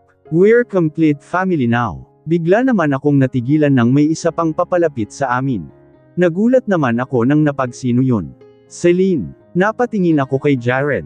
Sobrang saya ng mata niya habang nakatitig sa panganay niyang papalapit sa amin. Congratulations, Daddy. Congratulations, Tita. Tila na nahihiya. Nakangiti ako sa bata. Can you say it again, Celine? Sambit ni Jared. Nang nilinggan ko siya ay nakita kong parang maluluhan na ang mata niya. Daddy. Sambit ni Celine. Bigla ay lumapit ng husto si Jared sa anak niya at bigla itong niyakap. I love you so much, Celine. I love you, panganay ko. Now, he's really crying habang yakap ang panganay niya. Good morning, baby ko. Ham. Naisagot ko habang nakapikit mula sa malambing na tawag ni Jared mula sa likuran ko. Kanina pa ako nakikiliti sa ginagawa niyang pagkiskas niya sa puwet ko. Pinaparamdam niya talaga na gusto na naman niya ng isang round. Kinagat-kagat niya pa ang leeg ko at dinilaan ang likod ng tainga ko. Pero hindi ako nagpapaharot sa kanya. Hindi ko na kaya ng isa pang round. Hindi naman kami pareho ng resistensya pagdating sa kama. Kahit 20 round yata sa isang gabi ay kakayanin niya, pero ako magang-magana. Ang sakit na ng katawan ko. Baby ko, isa pa, sige na. Paos na sabi ni Jared. Parang bata lang na nagmamakaawa sa nanay na mabilhan ng candy ang future husband ko. Yes, future husband. Ang sarap sa pakiramdam na fiancé, ko na talaga ang lalaking pinapangarap ko dati pa. Hanggang ngayon ay parang nasa cloud 9 pa rin ako dahil sa proposal ni Jared sa akin kagabi. Ang daming tao na naging saksi kung paano opisyal na hiningi ni Jared ang kamay ko para maging legal na asawa. Naroon din si Heaven at Jasper. Pati ang kaibigan ni Jared na si Nathaniel ay na-meet ko na rin. Kasama nito ang bata rin na asawa. Pati sina Kuya Ray at asawa nito ay na-witness din ang proposal kagabi. Tapos halos lahat ng tauhan sa hasyenda ay kumpleto. Kaya parang nagkaroon ng malaking salo-salo kagabi. Pero ang pinaka-importanteng nangyari kagabi para sa akin ay okay na sina Celine at Jared. Pati ako ay hindi makamove on sa iyak nang nakita ko kung paano umiyak si Jared habang yakap ang anak niya. Ang tagal hinintay ni Jared ang pagkakataon na makasama si Celine nang wala ng hadlang sa kanila at hindi nakilala lang siya na bilang tito. Ang tagal niyang pinangarap na kilalanin siya ng panganay niya bilang daddy. Baby, please, biglang ungot na naman ni Jared. Ngayon ay naramdaman ko na ang kamay niya na pinagapang niya mula sa balikat ko. Hinimas ang braso ko hanggang sa makarating sa bewang ko. Pinadaus-daus pa niya sa balakang ko. Nakabalot kami sa kumot dahil sa lamig ng aircon na parang tumatagos pa rin dito sa kumot pero biglang nag-init ang pakiramdam ko sa himas ni Jared. Damilat na ako. Bumungad sa akin ang madilim pa na kwarto. Tanging ang nakasinding table lamp sa may table ang nagbibigay ng liwanag. Gumalaw na ako at hinarap si Jared. Namumungay pa ang mata ko at pinakita ko sa kanya na antok pa ako. Love, pagod na ako, reklamo ko. Kinabig pa ni Jared ang balakang ko. Pinagdidikit talaga niya ng husto ang lower body namin kaya halatang hindi niya kayang magpigil dahil ang tigas noon. Malamang nasasakit ang puso niya kapag nagtiis. Promise, last na, baby. Mamayang gabi matutulog lang tayo. Hindi na kita kukulitin. Puno ng pakiusap ang mata ni Jared. Ang hirap rin natanggihan ni Jared. Ang lakas makarupok sa katawan kong sagana na sa dilig pero simpleng himas lang niya ay nagalawa agad ang pemapem ko sa pagkasabik. Pati sa bedroom voice niya ay madadala ka na lang. Pero, last na talaga, love, ha? Ang sakit na kasi, baka maging maluwag na ako, tapos maghanap ka pa ng iba. Nakita ko naman ang iting tagumpay si Jared dahil pumayag na ako. Biglang nag-apoy sa bogli ang mata niya. Promise, last na, baby. Sambit niya na dinala ang kamay niya sa may puwet ko at pinisil yun. At tungkol naman sa sinabi mo na maghahanap ng iba. That's impossible. Hindi basehan ang sikip o luwag sa tibay ng relasyon natin. Nakagat ko ang babang labi dahil sa pakilig na naman niya. Love, sambit ko na ako na mismo ang kumabig sa batok niya para halikan siya ng mapusok. Ramdam ko pa ang freshness ng mga laway namin. Bumangon kasi ako kanina at nag-gargle pa. Ilang beses rin kaming nagising kaya kada gising namin ay iihi kami at nakakapagmumog. Nakatulog kaming wala ng saplot kaya nang magdikit na ng gusto ang mga dibdib namin at naging malikot na ang kamay ni Jared na humawak sa maseselang parte ng katawan ko ay hindi na rin namin napigilan pareho ang init ng mga katawan namin. Lang sandali lang ay napuno na ng inggay ang kwarto namin. Pawisan si Jared dahil halos siya lang ang gumalaw ay ako ay bumuka ka na lang at walang katapusang ungol ang ginawa. Kahit ang sakit na ng pempem ko ay nakaramdam pa rin ako ng sarap ng mag-isa pareho ang katawan namin. Nakatulog pa kami matapos naming maglovang-lovang. Nang magising ako sa tunog ng alarm clock ay tila kulang pa ako sa tulog. Pero pinilit ko pa rin na bumangon dahil oras na ng agahan. Ayoko na matukso ng bongga ng mga taong narito sa hasyenda. Baka isipin ay sobrang na-advance na ang honeymoon namin. Tulog na tulog pa si Jared, pero bilang parusa ay pinilit ko siyang gumising na para makasabay kami sa breakfast. Mas okay siguro na puyat siya para mamayang gabi ay hindi na muna nga siya manggalabit dahil kulang sa tulog. Sabay pa kaming nag-warm bath ni Jared at mabuti na lang ay hindi na nga siya nang harot pa sa akin. Late na kami sa agahan. Nagmamadali akong nagbihis. Hindi ko nga alam kung paano patatakpan ang chikinini ko sa leeg. Ilang patong ng concealer ang nilagay ko. Nilagyan ni Jared ng buong marka ang katawan ko. Hindi na rin siya nakapagtimpi sa sobrang gigil niya sa akin kagabi. Nang matapos kong magbihis ay pinuntahan pa namin ang mga bata sa kwarto nila pero wala na sila doon. Napilitan na lang kaming magpunta ng dining at halos lahat ng mata ay nakatingin sa amin. Good morning, newlyweds. Nakangising bati ni Sir Nathaniel sa amin ni Jared nang makarating kami sa dining area. Kitang-kita ko ang panunukso sa mga mata nito. Naramdaman ko ang pamumula ng pisngi ko. Hindi tuloy ako makatingin ng diretsyo pati sa mga anak ko. Come on baby, don't mind them. Narinig kong sambit ni Jared. Naramdaman ko na lang na sinaklap niya ang palad sa akin at hinayla ako para makaupo na kami. Doon ako umupo sa tabi ni Ella. Katabi naman ni Ella si Carlo at kasunod nito si Celine. Tinabihan ako ni Jared. Mahaba ang mesa ng dining ni Sir Zeus kasya kaming lahat. Napangiti ako sa kapatid kong si Heaven na nasa tapat ko lang. Katabi naman niya si Jasper. Nakikita ko rin ang panunukso sa mata ni Heaven. Nginitian ko na lang siya. Binaling ko ang tingin sa mga bata. How's your sleep, Ella, Carlo and Celine? Okay lang po, Mommy. Si Carlo ang sumagot. Pero kanina po kumakatok kami sa kwarto niyo ni Ella pero di po kayo lumabas. Nag-uusap po ba uli kayo ni Daddy? Nanlaki ang mata ko sa tanong ni Carlo.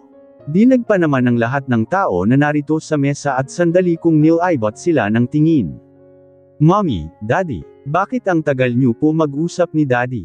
Biglang tanong naman ni Ella na lalong kinablush ng pisngi ko. Nakarinig ako ng malakas na tikhim at tila nauubo pa. Nang tiningnan ko ay si Sir Zeus yun. Nakikita ko kasi siya mula dito sa kinauupuan ko at napapailing na lang ito. Hey, mga anak, you know that Mommy and Daddy are getting married. Marami kaming pinag-uusapan tungkol sa kasal namin. Just continue eating. Singit naman ni Jared na sinisipat ang mga bata. Mukhang na-convince na naman ni Jared ang mga anak niya.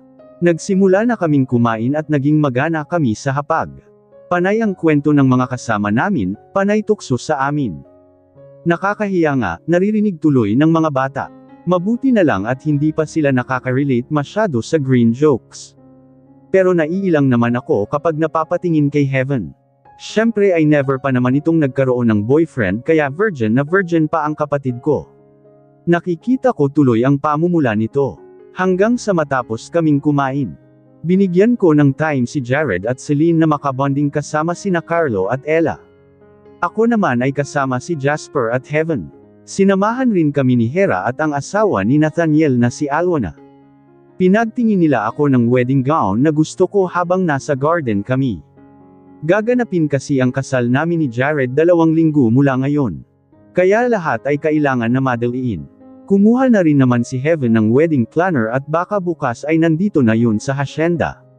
Pauwi na rin sina Heaven at Jasper bukas kaya sinusulit ko rin ang oras ko sa kanila ngayon. Sina Zeus at Nathaniel din at ang mga asawa nila ay ngayong araw naman luluwas pa uwi ng Manila dahil nag-attend lang talaga sila ng proposal ni Jared kaya narito. May mga anak at negosyo rin silang naiwan sa Maynila kaya kailangan na makauwi sila agad. Dahil naman sa health reason kaya hindi nakapunta ang lolo ni Jared kagabi sa proposal, pero napadalhan naman ito ng video kaya sigurado akong masaya itong napapanood ang apo nito. Pero sa araw ng kasal ay ibabiyahe dito ang matanda para ma-witness ang paglisang dibdib namin ni Jared. Si Celine din ay hanggang bukas ing mananatili dito sa hacienda dahil nag-aaral ito. Pero ang usapan ni Kuya Ray at Jared ay sa susunod na school year ay si Jared na ang in charge kay Celine at makakasama na namin siya sa isang bahay. Kami naman nila Jared ay dito muna sa hacienda magstay hanggang sa may kasal kami at dun lang kami babalik sa Maynila kapag tapos ng kasal. Kailangan na rin naman na bumalik ng bata sa schooling. Kapag tapos ng kasal namin ay magre-resign na ako sa pagiging teacher at magiging full-time wife muna. Planado na ang lahat sa amin at excited na rin akong umuwi ng Maynila bilang Mrs. Miracle Florence Caballero. Tita Mira, excited ka na po ba sa kasal niyo ni Daddy, bukas? Tanong ni Celine na nasa likuran ko habang sinusuklayan ang buhok ko.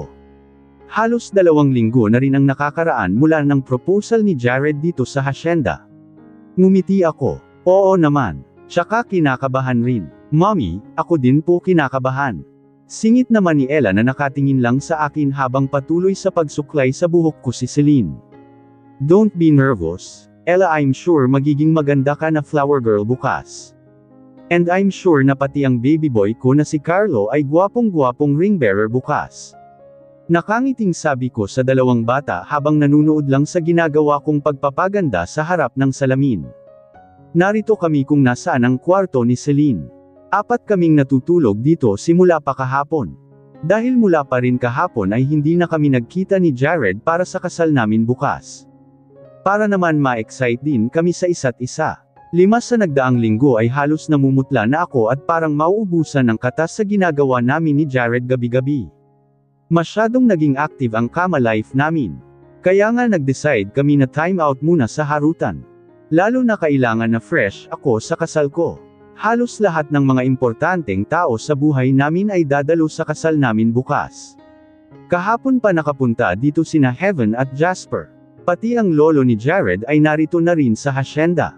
Ang mga kaibigan din ni Jared at mga asawa nila at anak ay pupunta dito. Sa maikling panahon ay maayos ang naging paghahanda ng kasal namin ni Jared. Pati ang wedding gown ko ay na-deliver na rin. Puro overnight siguro ang mga sastre na nagtahi noon dahil mabilisan ang preparation. Pero nasunod naman ang gusto ko. Nang nakita ko ang gown ay parang gusto ko nang ang isukat. Pinigilan ko lang ang sarili ko dahil may pamahiin na hindi raw matutuloy ang kasal kapag sinukat at makita ng groom na nakasuot sa akin before the wedding. Dito rin naman gaganapin sa hacienda ang reception kapag tapos ng kasal. Bantay sarado itong hacienda at nagpakalap pa si Jared ng dagdag na tauhan para sa security ng lahat. Hindi pa rin kasi nahuhuli si Henry. Nang nakaraang linggo ay namataan raw ito na nagmamasid sa mansion ni Jared sa Maynila. Pero bigong mahuli ng mga pulis. Kinabahan rin ako para sa kaligtasan ni Heaven. Dahil baka nalaman ni Henry ang tungkol sa kasal namin ni Jared. Natatakot akong pati ang kapatid ko ay saktan nito. Mabuti na lang at safe naman si Heaven na nakabalik dito. Sana lang talaga ay mahuli na si Henry dahil ito na lang yata ang kontrabida sa amin ni Jared. Dahil kung ito talaga ang sumaksak sa akin 10 taon na ang nakakaraan ay kailangan nitong managot sa batas sa kasalan niya sa akin. Muntik na akong mamatay noon at pati si Celine na walang kalaban-laban ay binalak nitong patayin. Kids, let's go to sleep now.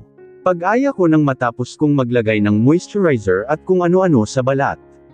Tapos na rin akong suklayan ni Celine, presko na kaming lahat. Sa lapad ng kama namin ay kasya kaming 4 na matulog. Pareho kami ni Celine na nasa magkabilang dulo habang nasa gitna naman ang 2 bata. Tuwang-tuwa talaga ako sa panganay ni Jared. Napakabait na bata. Tanggap niya rin ako bilang future mommy niya. Though, ramdam ko naman na medyo ilang pa siya sa akin. But I'm sure soon, mas magiging close kami. Nakikita ko rin kay Celine ang pagiging mabuting ate. Sweet siya kay Carlo at Ella. Hindi na namin sinabi pa sa kanya na hindi naman niya tunay na kapatid si Ella, na tanging si Carlo lang ang kapatid niya sa ama. Excited na rin akong ipaalam sa mga bata ang mabuting balita. Kahapon ay sumubok akong mag-pit. Delay na kasi ang menstruation ko. Positive ang resulta. Ako pa lang ang nakakaalam. Kahit ang inutusan ko na kasambahay para bumili ng pregnancy test kit ay sinabihan ko na wag ipagsasabi ang tungkol sa pinabili ko. Bukas sa reception ay gusto kong i-announce ang balita na buntis na naman ako. Sigurado na abot langit na naman ang magiging tuwa ng mahal kong si Jared at hindi na ako makapaghintay na makita siya bukas sa harap ng altar.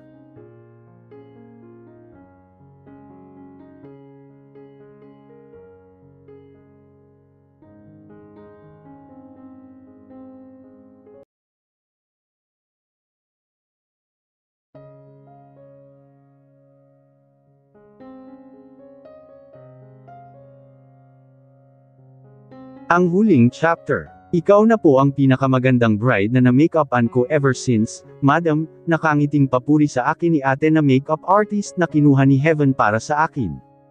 Kada pahid ni ate sa mukha ko ng makeup ay panay puri nito. Gandang-ganda ito sa akin. Hindi ko nga alam kung binobola lang ako ni ate. Feeling ko pa naman ay ang haggard ko tingnan dahil nahirapan akong matulog kagabi. Hindi man lang ako naka 8 oras na tulog. Ate, napakaganda mo. Banggit ni Heaven na nakatayo na ngayon sa likuran ko at nakatitig sa akin mula sa salamin. Ikaw din naman. Nakangiting balik ko kay Heaven sa papuri niya. Totoo naman na napakaganda ng kapatid ko. Lapitin din naman siya ng manliligaw. Yun lang ay masyado talaga siyang workaholic. Hanggang ngayon ay tila ayaw pa magka-boyfriend. Pero sa tingin ko ay nakaapekto rin sa kanya ang nangyari 6 years ago na may nagtangka sa buhay niya dahilan kung bakit nalagay din siya sa bingit ng kamatayan. Pero mas maganda ka, ate. O siya sige, dahil kasal ko ngayon. But I know you'll be the most beautiful bride kapag ikaw na ang kinasal. Nagkibit balikat naman si Heaven. Well, kung mahahanap ko pa ang Mr. Right ko. I'm sure that ating yun, Heaven. I'll be the happiest sister, kapag ikaw naman ang nakita kong lalakad sa aisle.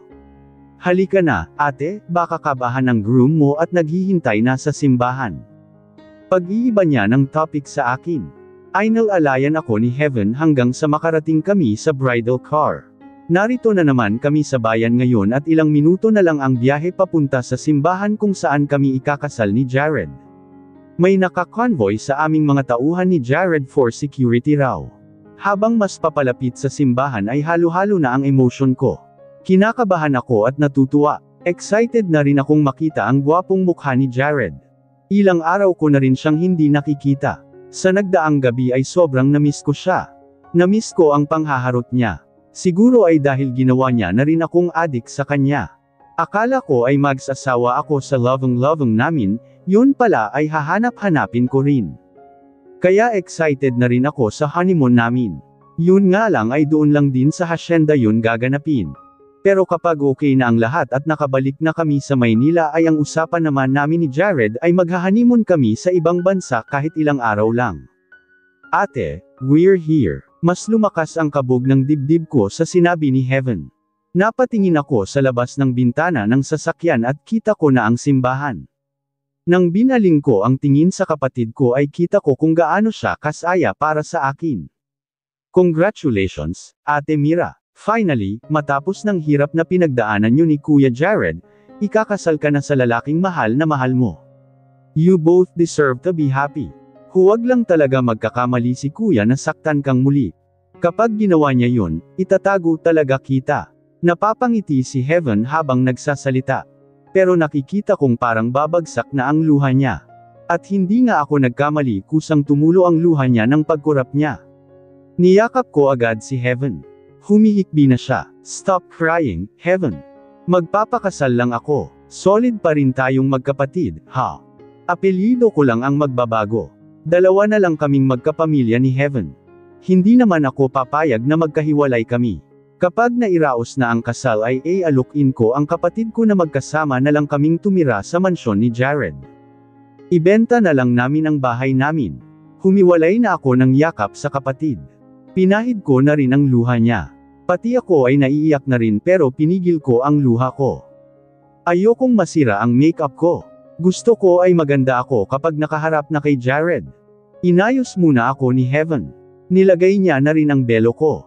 Ilang sandali lang ay akay na niya na akong naglalakad sa red carpet paakyat ng simbahan habang hawak ang wedding bouquet. Ready na rin ang lahat. Konting preparation ang nakita ko sa labas ng simbahan na inaasikaso ng mga wedding organizers.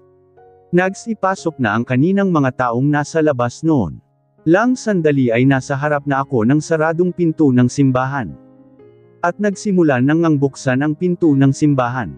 Kasabay ng pagbukas noon ay mas matinding lagabog ng dibdib ko lalo na nang nagsimula na akong maglakad sa aisle. Mahaba ang lalakeren ko kaya hindi ko pa masyadong maaninag si Jared na nasa malapit sa altar. Nagkatikip pa ako ng belo kaya malabo pa. Nang ibabaw ang instrumental song ng kanya ni Regine Velasquez na Pangako. Ramdam na ramdam ko tuloy ang kanta na yon. Bigla tuloy nag-flashback sa akin ang lahat. Mula sa first time kong nakita si Jared sa elevator ng Caballero Building hanggang sa proposal niya sa akin sa hacienda. Lamang na lamang ang niluha ko sa nagdaang taon dahil sa nangyari sa amin, pero lahat naman yun ay napalitan na ng labis na saya. Nang nasa gitna na ako ay unti-unti ko na siyang nakikita. Nasa likod niya ang dalawang best friend niya na si Zeus at Nathaniel. Nasa gilid naman niya ang lolo niyang naka-wheelchair. Sobrang gwapo ni Jared. Kahit ilang hakbang pa ang pagitan namin ay lutang na lutang ang asawa ko. Parang hindi ko na kayang pigilan ang luha ko na kanina ko pa pinipigil hanggang sa tuluyan nang bumagsak sa pisngi ko yun. Nang makarating ako sa harapan ni Jared ay agad niya akong nilapitan. "You're so beautiful, baby ko. I love you." Sambit ni Jared na nanggigilid din ng luha. Pinasok ng isang kamay sa loob ng belo para pahirin ang luha ko. Gusto kong hawakan na siya pero napako na ang dalawa kong kamay sa hawak kong bouquet. "I love you too, love ko." Sagot ko kay Jared matapos niyang ilabas ang kamay sa belo ko. Kinuha niya naman ang panyo sa may bulsa niya at pinahiran rin ang luha sa gilid ng mata niya. Nagkatitigan muna kami ni Jared. Parang feeling ko tuloy ay kaming dalawa lang ang narito sa loob ng simbahan. Nilalanggam na kami dito, groom and bride. Napakislat kami sa sambit ng pari habang nakamike pa. Narinig tuloy namin ang tawanan sa buong simbahan. Hindi naman marami ang pumunta. Lang kaming narito. Parang 2 row lang ng mga upuan para sa lahat. Bigla tuloy na napatingin ako kina Heaven na naroon na sa first row ng upuan. Katabi niya sina Celine, Carlo at Ella. Naroon din ang buong pamilya ni Zeus at Nathaniel. Pati ang ilang nagtatrabaho sa hacienda. "Let's start the ceremony." Sambit ng pari na tila pinapalapit na kami sa altar. At lumapit na nga kami sa altar at humarap sa pari. Nagsimula na rin itong magsermon. Ilang sandali lang ang mataman na kaming 8/20 nakinig sa pari. May mga pagkakataon na pinipisil ni Jared ang kamay ko. Hanggang sa magpalitan na kami ng vows. "Baby ko," sambit ni Jared dahilan para kiligin ako agad. "Standing here with you today feels like a dream. Our journey hasn't been easy, but the second chance we've been given has shown me the depth of our love and the strength of our commitment to each other.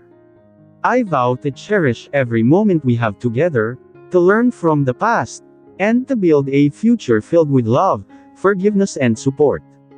I promise to be a better partner today than I was yesterday, and continue growing with you, always." Tuluyan ng tumulo ang luha ko sa narinig mula kay Jared. "I know I already said all my promises to you. Pero sa harap ng maraming tao, handa kong ipagsigawan sa lahat ang pangako na lagi kitang mamahalin hanggang pumuti na ang mga buhok natin. I love you, Miracle Florence." Pagtatapos ni Jared sa wedding vow niya, pinahid pa ni Jared ang luha ko sa mata bago ako nagsalita. Naghanda rin naman ako ng speech para sa kanya. "My love. As we begin this new chapter, I vow to be your equal partner, sharing the joys and challenges of building a happy family. I promise to support your dreams, to celebrate your success, and be your shoulder to lean on during difficult times. I vow to care for you, to cherish you, and to grow old with you. Hinding-hindi ako magsasawa na mahalin ka. Ikaw at ang mga anak natin. I love you, my love." I love you Jared Carl Caballero. Thank you, baby ko. Nagpahabol pa si Jared sa akin. Hanggang sa lumipas na ang ilang seremonyas at na-announce na ng pari na mag-asawa na kaming dalawa. You may now kiss the bride. Sambit ni Father. Nakita kong kumislap ang mata ni Jared sa pagkasabik. Tinaas na niya ang belo ko. Mas nakikita ko na nang malinaw ang asawa ko. Finally I can call him my husband. Pinaikit ko na ang mata ko at hinapit niya ang bewang ko. Ang isang palad niya ay nakalapat sa pisngi ko. Ilang sandali pa ay naramdaman ko na ang hininga niyang tumatama sa mukha ko. I love you, baby. Narinig ko pang sambit niya bago dumampi ang labi niya sa akin. Matamis na halik ang pinagsaluhan namin. Hindi ko na namalayan na French kiss na ang pinagsasaluhan namin. Narinig ko na lang ang hiyawan ng mga tao. Bigla tuloy na tinulak ko na si Jared. I miss your lips, baby ko. Mamaya ka sa akin sa honeymoon. Pahabol na sabi pa ni Jared bago kami humarap sa mga bisita at kumaway sa kanila. Tiningnan ko agad ang mga bata na halos magtatalon sa tuwa. Sumenyas ako sa kanila na lumapit sila amin at nagsipunta ang dalawang bata at pati na rin si Celine sa amin. Mahihigpit kong niyakap ang mga bata. Simula ngayon ay anak ang ituturing ko sa kanilang lahat. Kahit si Carlo lang ang tunay kong anak ay ituturing kong galing sa akin si Celine at Cinderella. Mabuhay ang bagong kasal. Malakas na sigaw ng kung sino dahilan para mapalingon kaming lahat sa sumigaw. Henry, nanlalaki ang mata kong napatingin sa lalaking kada rating lang at nasa entrance ng simbahan. Agad binundol ng kaba ang dibdib ko. Anong ginagawa mo dito? Tandang pananong panipik. Malakas na sigaw ni Jared na biglang kinabig ang bewang ko. Bigla ko naman na pinapunta ang mga bata sa likuran namin. Naglalakad si Henry sa gitna ng simbahan na parang walang kinatatakutan. Hindi man lang nito alintana na isa siyang takas. Nakabihis pa ito na parang bihis ng mga tauhan ni Jared. Bigla ay nagsipasukan ang mga tauhan ni Jared sa loob ng simbahan at tinutok nila ang mga baril kay Henry. Pero patuloy pa rin si Henry sa paglakad. Kuya, may kasalanan ka sa batas. Sumuko ka na at wag manggulo sa kasal ko. Dumagundong ang boses ni Jared sa loob ng simbahan. Ang kaninang labis na tuwa ko ay napalitan ng takot dahil sa pag-eksena ni Henry. Wala akong balak na saktan kayo, JK. I'm just here to say sorry. Malakas na sabi ni Henry. Tinaas pa nito ang mga kamay. Wala siyang hawak na baril. Sumenyas naman si Jared maging alisto lang ang mga tauhan niya. Nanatili sa paglalakad si Henry hanggang sa maging malapit na ang distansya niya sa amin. Bigla naman na nilapitan siya ni Ray at tinutukan ng baril. Pero parang wala nang pakialam si Henry kung barilin man siya. I'm sorry, brother, mahinang sambit na ni Henry pero sapat na para marinig namin. Sorry for what? Sa pagsira ng buhay ng tao. Marami akong nagawang kasalanan sa'yo. But believe me, I love you as a brother.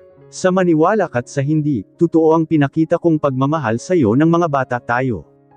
Nadaig lang ng inggit ang pagmamahal ko. You're always the favorite son. Kahit kailan ay mas lamang ang pagtingin sa'yo ni Daddy. Kuya, narinig ko na lang nasambit ni Jared. Medyo nababawasan na ang kaba ko kahit papaano dahil walang armas si Henry. Pero ang mga tao dito sa simbahan ay ramdam ko ang takot. Bigla ay napaluhod si Henry. Mahal na mahal ko si Daddy, JK.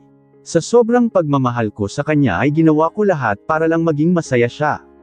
Pero sa huli ikaw lang ang inintindi niya. Wala akong silbi para sa kanya. What do you mean, Kuya Henry?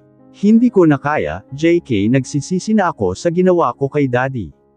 Tuldok-tuldok. Simula nang pinatay ko siya ay inusig na ako ng konsensya ko. Napatingin ako kay Jared at nakita ko ang gulat sa mukha niya. Kagaya ko ay hindi akalain ni Jared na pinatay ni Henry ang sariling ama. Hindi na ako babalik ng kulungan, JK. Hindi na. Malakas na sigaw ni Henry na dumagundong sa buong simbahan. Pero nabigla na lang kami sa ginawa nito na biglang inagaw ang baril ni Ray at tinutok sa sentido nito. No, kuya, don't do that, sigaw ni Jared. Umalangaw-ngaw ang putok ng baril sa loob ng simbahan. Ilang sandali lang ay nakabulagta na si Henry na duguan sa sahig. Kuya, love, shall we go? Nakangiting tanong ko kahit hindi ako magawang linggonan pa ni Jared. Love, Ulit ko. Doon lang lumingon sa akin si Jared at malamlam ang mata nitong napatingin sa akin. Yes, baby, let's go home now, sambit nito na mapait na ngumiti sa akin. Hanggang ngayon ay tila hindi pa makamove on si Jared sa nangyari sa mismong araw ng kasal namin mahigit 1 linggo na ang nakakaraan. Matapos na magpakamatay ni Henry ay halos lahat ay na-shock sa ginawa nito. Ang daming mata na nakakita kung paano ito nagbaril. Mabuti na lang at hindi nakita ng mga anak ko na agad kong pinalayo sa simbahan. Kahit si Jared ay tila hindi kinaya ang nangyari sa kapatid niya. May mga dumating naman na pulis. Agad nilang inisikaso ang bangkay ni Henry. May natagpuan na sulat sa bulsa nito na binigay kay Jared. Suicide note. May balak na palang magpakamatay si Henry. Pero ang gusto nito ay makaharap muna si Jared para personal na humingi ng tawad. Nakalahad sa sulat ni Henry ang mga kasalanang ginawa nito. Kagaya ng pagpatay nito sa boyfriend ni Cindy nang magtatanan na sila. Pati ang pagpatay sa mommy ni Celine na si Celestina. Inamin rin ni Henry sa sulat na siya nga ang sumaksak sa amin ni Celine. Lahat ng kasamaan niya ay inamin niya sa sulat. Kaya lang ginawa yun ni Henry ay para maging proud ang daddy nila ni Jared sa kanya. Gustong makuha ni Henry ang simpatsya ng ama na ipagtatanggol nila ang illegal na organisasyon nila. Pero lihim palang prinoteksyonan ng daddy nila si Jared. Balak na nitong mag-quit sa negosyo nilang droga at sundin ang kagustuhan ni Jared. Hindi raw matanggap ni Henry na sa isang iglap, sa dami nitong pinatay ay sinakripisyo ay willing I give up ng daddy nila ang negosyong kinamulatan nito. Aksidente raw ang pagkakapatay ni Henry sa daddy nila. Pero simula raw noon ay hindi na siya pinatulog ng konsensya niya. Nang nakulong raw siya ay halos araw-araw na itong binabangunot dahil sa daddy nila. Sa nagdaang araw ay nakita ko rin kuji paano nagluksa si Jared sa kapatid. Hindi na nga natuloy ang reception namin sa hacienda. 3 araw na rin ang nakakalipas nang umuwi kami dito sa Maynila. Ngayon nga ay narito kami sa puntod ng daddy ni Jared. Alam kong napatawad na ni Jared ang daddy at kuya Henry niya. Kahit papaano ay natuwa na rin ako na may parte sa puso ni Jared na gumaan na. Wala na siyang kimkim na galit ngayon. I'm sorry, baby. Tuldok-tuldok. I'm not that cold billionaire, okay? Biglang sambit naman ni Jared nang pinisil muna nito ang kamay ko. Totoo naman kasi na simula ng kinasal kami ay madalas nang malalim ang iniisip ni Jared. Hindi na nga kami nagkakasabay ng tulog. As in after ng kasal ay wala pang nangyayari sa amin. Kapag nasa kwarto ako ay nagpapahuli ng higa si Jared kaya nauuna na akong matulog. Mabilis pa naman akong antukin dahil buntis pero hindi ko pa nasasabi kay Jared ang tungkol sa pagbubuntis ko. Parang hindi pa kasi timing dahil nagluluksa siya. It's okay, love, I'm just here for you. Magpaalam ka na kay daddy and let's go home. Naghihintay na ang mga anak natin. Sambit ko. Sumunod naman agad si Jared at narinig ko pa ang pamamaalam nito sa puntod ni daddy. Naglakad na kami sa malawak na sementeryo. Tirek ang araw. Bigla ay nakaramdam ako ng pagkahilo. Napasigaw ako habang hawak ang sentido ko. Zero, muntik na akong matamba sa lupa kung hindi lang ako nasalo ni Jared. Are you okay, baby? Nag-aalalang tanong ni Jared. Nahilo lang ako. We need to see a doctor. May pag-aalalang sambit ni Jared. Normal lang naman sa buntis ang mahilo. Natigilan si Jared sa narinig. Doon ko lang na-realized ang sinabi ko. Buntis ako, love. Mahinang sambit ko. Doon lang tila nag-sink in sa utak ni Jared ang sinabi ko. Baby, you heard it right. Magkakaanak na uli tayo. This time ay nakagat ko na ang ibabang labi pagkasabi ko nakita ko nakasabay ng gulat ay kumislap ang mata ni Jared. Baby ko, you don't know how much you make me happy. Kailan pa? Bago ang araw ng kasal natin, love, nag-test ako. It's positive. Lumapad na ng gusto ang ngiti ni Jared. Kinulong ng magkabilang palad niya ang pisngi ko at bigla akong hinalikan. Hindi ko alam kung ilang segundo o minuto inabot ang halikan namin. Naramdaman ko na lang ang pangangapal ng labi ko. Wala na rin kaming pakialam kung may nakakakita sa amin ngayon. Sobrang namiss ko ang lips niya. Ngayon lang kami nag-kiss muli ng ganito. Magiging daddy uli ako. Halos sigaw muli ni Jared. Yes, love, ang sabi ko naman na niyakap siya. Hinigpitan ni Jared ang yakap niya sa akin. I love you, baby ko. I promise, this time, aalagaan kita sa pagbubuntis mo. Bagay na hindi ko nagawa nang pinagbubuntis mo si Carlo. Bumitiw ng yakap sa akin si Jared. Hinawakan niya ako sa kamay habang naglakad papalabas ng sementeryo. Ngayon ay nararamdaman ko ng may reason na muli ang asawa ko para mapawi ang lungkot niya. After isang month, baby ko, please, talk to me. Hindi ako makakatulog mamaya nang hindi mo kinakausap. Narinig kong sambit ni Jared habang hinihimas ang braso ko. Naninindig na ang balahibo ko sa ginagawa niya. Hindi ko lang alam kung nararamdaman niyang may epekto na sa akin ang panunuyo niya. Nanatili akong nakapikit at nagpapanggap na tulog. Inaantok naman na talaga ako kaya pumasok ako dito sa kwarto. Nitong nakakaraang araw ay naging antokin na ako. Lalo na at 2:00 na nga hapon ngayon at karaniwang oras na nagsisista ako dito sa kwarto namin ni Jared. Halos araw-araw ay ganito ang routine ko simula nang nag-resign na ako sa school nila Carlo at Ella kung saan ako nagtatrabaho. Ngayon ay full-time mommy na ako. Tuwing umaga ay ako mismo ang naghahatid sundo sa mga bata. Silang dalawa pa lang naman ang narito. Si Celine ay tuwing weekends naman nagpupunta dito. Pero sa darating na school break ay tuluyan na raw na dito titira sa mansion ang panganay ni Jared. Excited na rin naman akong makasama si Celine dito sa mansion.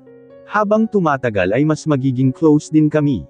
Siguro ay dahil ng 3 years old pa lang ito ay may connection na kami. At nakakatuwa na napakabait na ate niya sa dalawang chikaitang niyang kapatid. Tungkol naman kay Heaven, kinausap ko na ang kapatid ko na magsama na kami dito sa mansion.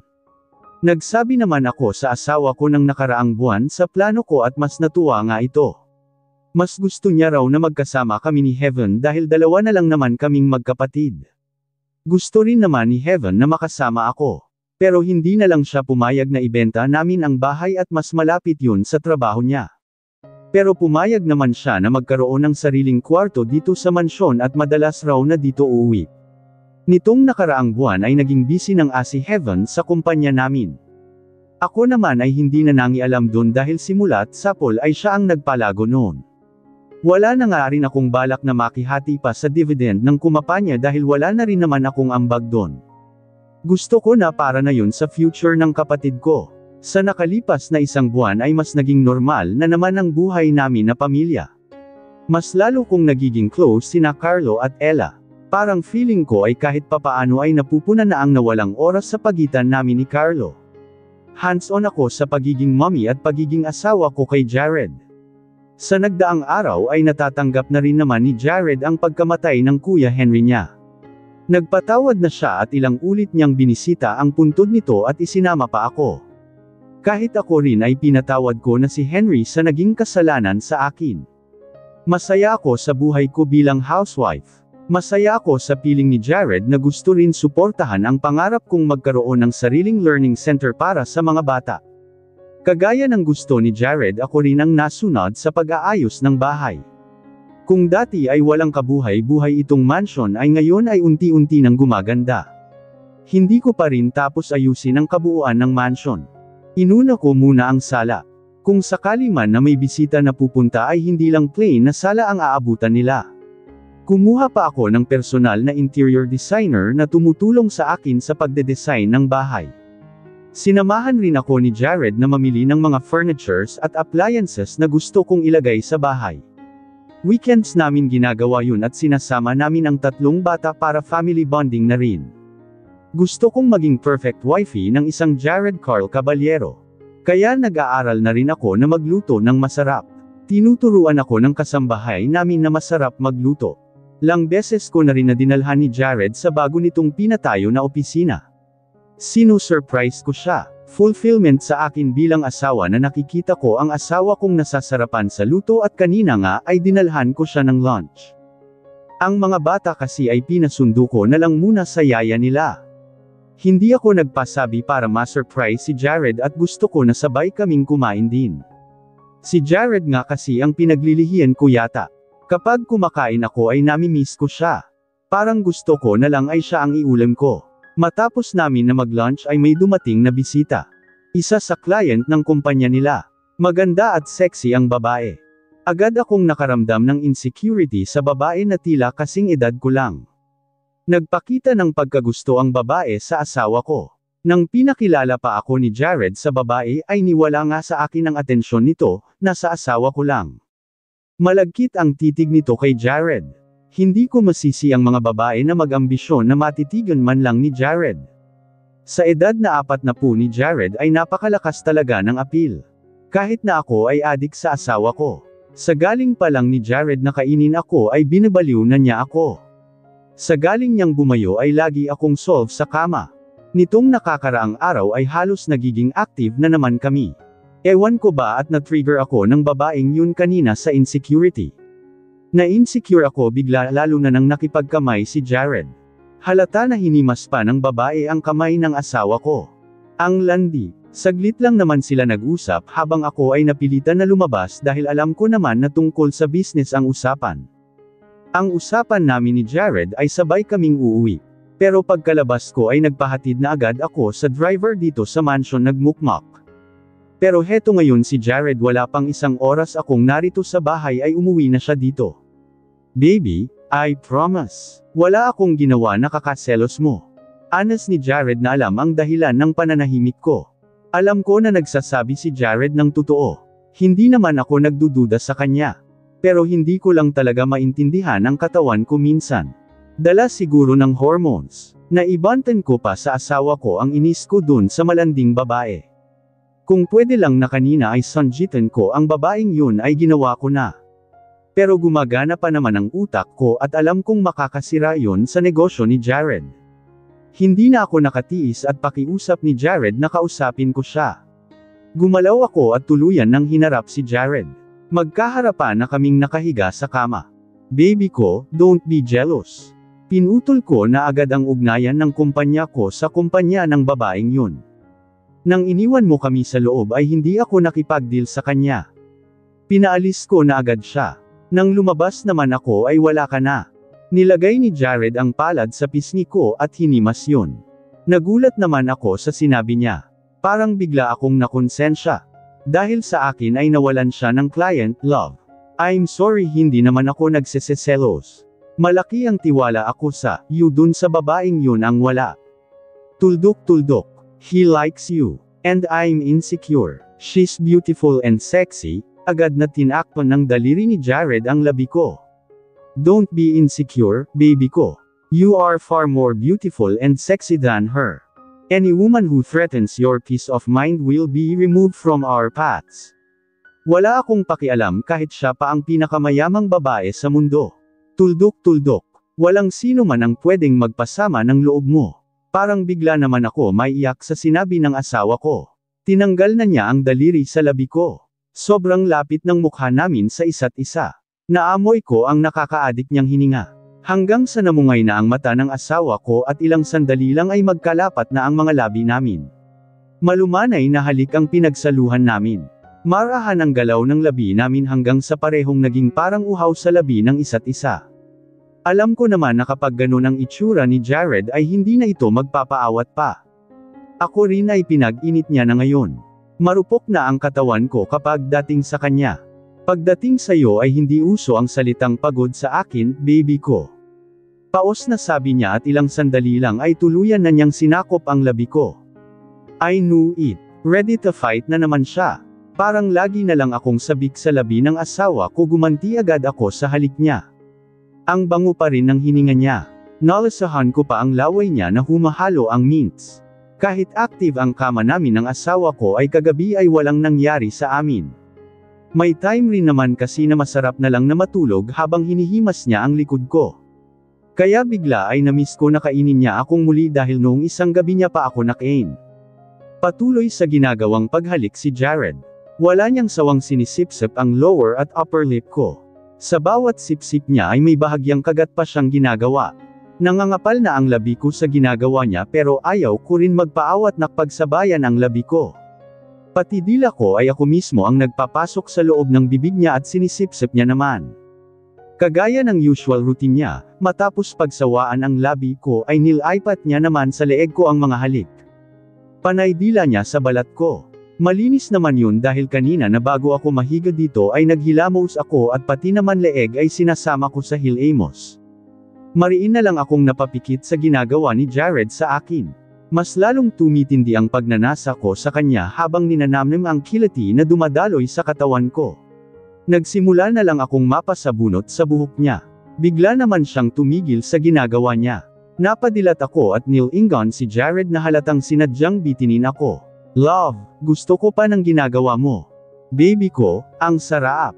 Nababaliw na si Jared sa tindi ng ginagawa ko. Ang lakas ng sigaw niya. Pero ayos lang dahil soundproof naman itong kwarto namin. Hanggang sa nalalasahan ko na ang gata. Pareho kaming pawisan. Magpahinga ka muna, baby ko, mamayang gabi na natin sulitin ang isa't isa. After 2 years. Baby ko, baka pinagpapawisan ka na. Nagulat ako sa biglang paglitaw ni Jared sa may gilid ko at pinunasan niya ang mumunting pawis sa noo ko ng panyo niya. Nakatayo ako dito sa isang area sa gilid kung saan natatanaw ko ang pinapagawa kong learning center. Busy na ang mga trabahador matapos ang aksidente kanina. Love, akala ko ay busy ka. Bakit nandito ka? Nag-aalalang tanong ko na hinarap siya. Yeah, but you're not answering my call. Nag-alala ako. I called heaven. She told me that you are here at may aksidenteng nangyari. I sighed. I thought you have emergency meeting. Hindi mo na sana ako pinuntahan. Baka malate ka sa meeting mo. Hinatid naman ako ni Jasper dito. Sasanduan niya rin ako kapag tapos na siyang mag-asikaso sa ospital. Nakausap ko na rin ang foreman at siya na ang bahala na kumontak sa family ng naaksidente. I canceled the meeting. Sasamahan na lang kita buong araw. Tinawagan ko na rin si Jasper at nakwento niya ang nangyari. Sinabi ko na umuwi na lang siya pagkatapos niya sa ospital at ako na ang maghahatid sa'yo. Ha? Are you sure? Akala ko ay importante ang meeting mo na yun. Pero mas importante ka, pati na rin ang baby natin. Hinawakan ni Jared ang tiyan ko na kulang na lang ay pumutok na sa laki. I'm 8 months pregnant. Ganitong buwan daw ang delikado na mapaanak nang wala sa oras kaya intindi ko kung bakit sobrang nag-aalala ngayon ang asawa ko. Kambal pa naman ang nasa sinapupunan ko ngayon. 3rd pregnancy ko na ito. Ang usapan sana namin ni Jared na after ng huli kong panganganak ay after 3 years muna bago sundan. Pero hindi natuloy ang plano dahil sobrang hilig ni Jared. Sa edad niyang 42 ay mas active pa yata siya sa lalaking nasa 20s pa lang ang edad. Parang binatang-binata lang ang 3/9 resistensya niya at ang lakas ng stamina.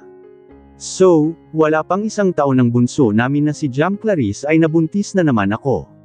This time ay twins na ang pinagbubuntis ko. Ang dami ko tuloy na aalagaan na bata. Si Celine naman ay hindi na alagain pa. Dalaga na ang panganay ni Jared. Sina Carlo at Ella ay magwa-8 taong gulang na rin. Hands-on ako sa pagiging mommy kahit na may mga yaya ang bata ay nag-aasikaso ako. Kaya nga matapos kong makapanganak kay Jam ay hindi muna natuloy ang plano kong magpatayo ng learning center. Nag-focus muna ako sa pag-aalaga ng mga anak ko. Wala naman akong problema sa pagpapalaki ng mga bata. Ginagabayan ko sila at katuwang ko si Jared sa pagpapalaki. Binusog namin sila ng pagmamahal. Tinuturuan namin ng magandang asal at pinapalaking may takot sa Diyos. Pero 5 months ago ay nagpasya akong ituloy na ang plano na pagpapatayo ng learning center. Para kapag nakapanganak na ako at naka-recover na ay may iba na rin akong pagkakaabalahan. May sarili naman akong pera para maipatayo ang school. Pero hindi na rin pumayag si Jared na ako lang ang sasalo sa gastos. Ang laking parte ng construction expenses ay siya ang samalo. Maganda naman ang takbo ng bagong negosyo ni Jared. In the span of 2 years ang nagiging kilala na rin ang kumpanya na pinagpapaguran niyang palaguin. At proud ang asawa ko sa sarili niya dahil hindi galing sa masama ang negosyong pinagkakakitaan niya para itaguyod kaming pamilya. Pero hanga ako sa pagiging asawa ni Jared. Never kong naramdaman na hindi kami priority ng mga bata. Laging kaming pamilya niya ang una sa lahat ng bagay. Mawala ng araw ang lahat sa kanya, wag lang daw kami na kayamanan niya. Baby, halika na. Ayoko rin na pinagtitinginan ka ng mga worker dito. Baka mapaaway ako nang wala sa oras. Sambit ni Jared na iginiya na ako na maglakad at nagpatianod na lang ako. Todo alalay sa akin ang asawa ako. Hindi naman kasi ako nagpupunta dito ng mag-isa lang kung hindi dahil sa aksidente ng isang worker na ngayon ay nasa ospital na nga at ginagamot. Namamahinga ako kanina sa mansion namin nang mabalitaan ang insidente. Kung tutuusin ay cargo na ng construction company ang worker na yun pero naawa naman ako kaya napasugod ako dito para matulungan ang worker. Sinasama ko talaga si Jared sa mga lakad at simula ng pinapa-construct ko itong learning center at once a month lang ako nagpupunta para tingnan ng personal ang progress ng construction. Updated rin naman kasi ang contractor sa pag-send sa akin ng pictures, bukod kay Jared na ginawang parte ng trabaho nito ang pag-check dito sa site. Ikaw talaga, love. Hanggang ngayon, seloso ka pa rin. Tukso ko naman sa sinabi niya sa akin na mapapaaway siya sa mga worker dito. 6/9 selosa naman din ako pagdating sa asawa ko. Pero iba ang pagiging seloso ni Jared. May mapatingin lang sandali sa akin ay para na siyang leon na mananakmal. Iba ang pagiging possessive ni Jared na nakasanayan ko na lang din. You know that when it comes to you, I get jealous so easily. Gusto ko ay ako lang ang tumititig sa'yo. Huminto naman ako sandali para titigan si Jared at matapos ay pinisil ko ang matangos niyang ilong. Ilang sandali ay hinuli na lang niya ang kamay ko at ngumingisi sa akin. Dinala niya ang likod ng kamay ko sa labi niya at hinalikan yun. Let's go to kids school now. Let's surprise them. Matagal na rin akong hindi nakakapagsundo ng mga bata. Sambit niya, binaba na ni Jared ang kamay ko at pinagsaklap niya sa palad ko. I smiled at my hot and handsome husband. Sounds good to me. Sigurado akong matutuwa ang mga anak natin, love. Yeah. Uuwi tayo pagkatapos. Hihintayin nating umuwi si Celine. Then, mag-dinner tayo mamayang gabi sa labas. Buong pamilya. Tumanggo ako sa asawa ko at mahigpit ang kapit ng kamay namin sa isa't isa na excited para sa family dinner date namin mamaya. Bigla ay binigyan pa ako ni Jared ng smack kaya nag-blush ako dahil baka may taong nakakita sa amin.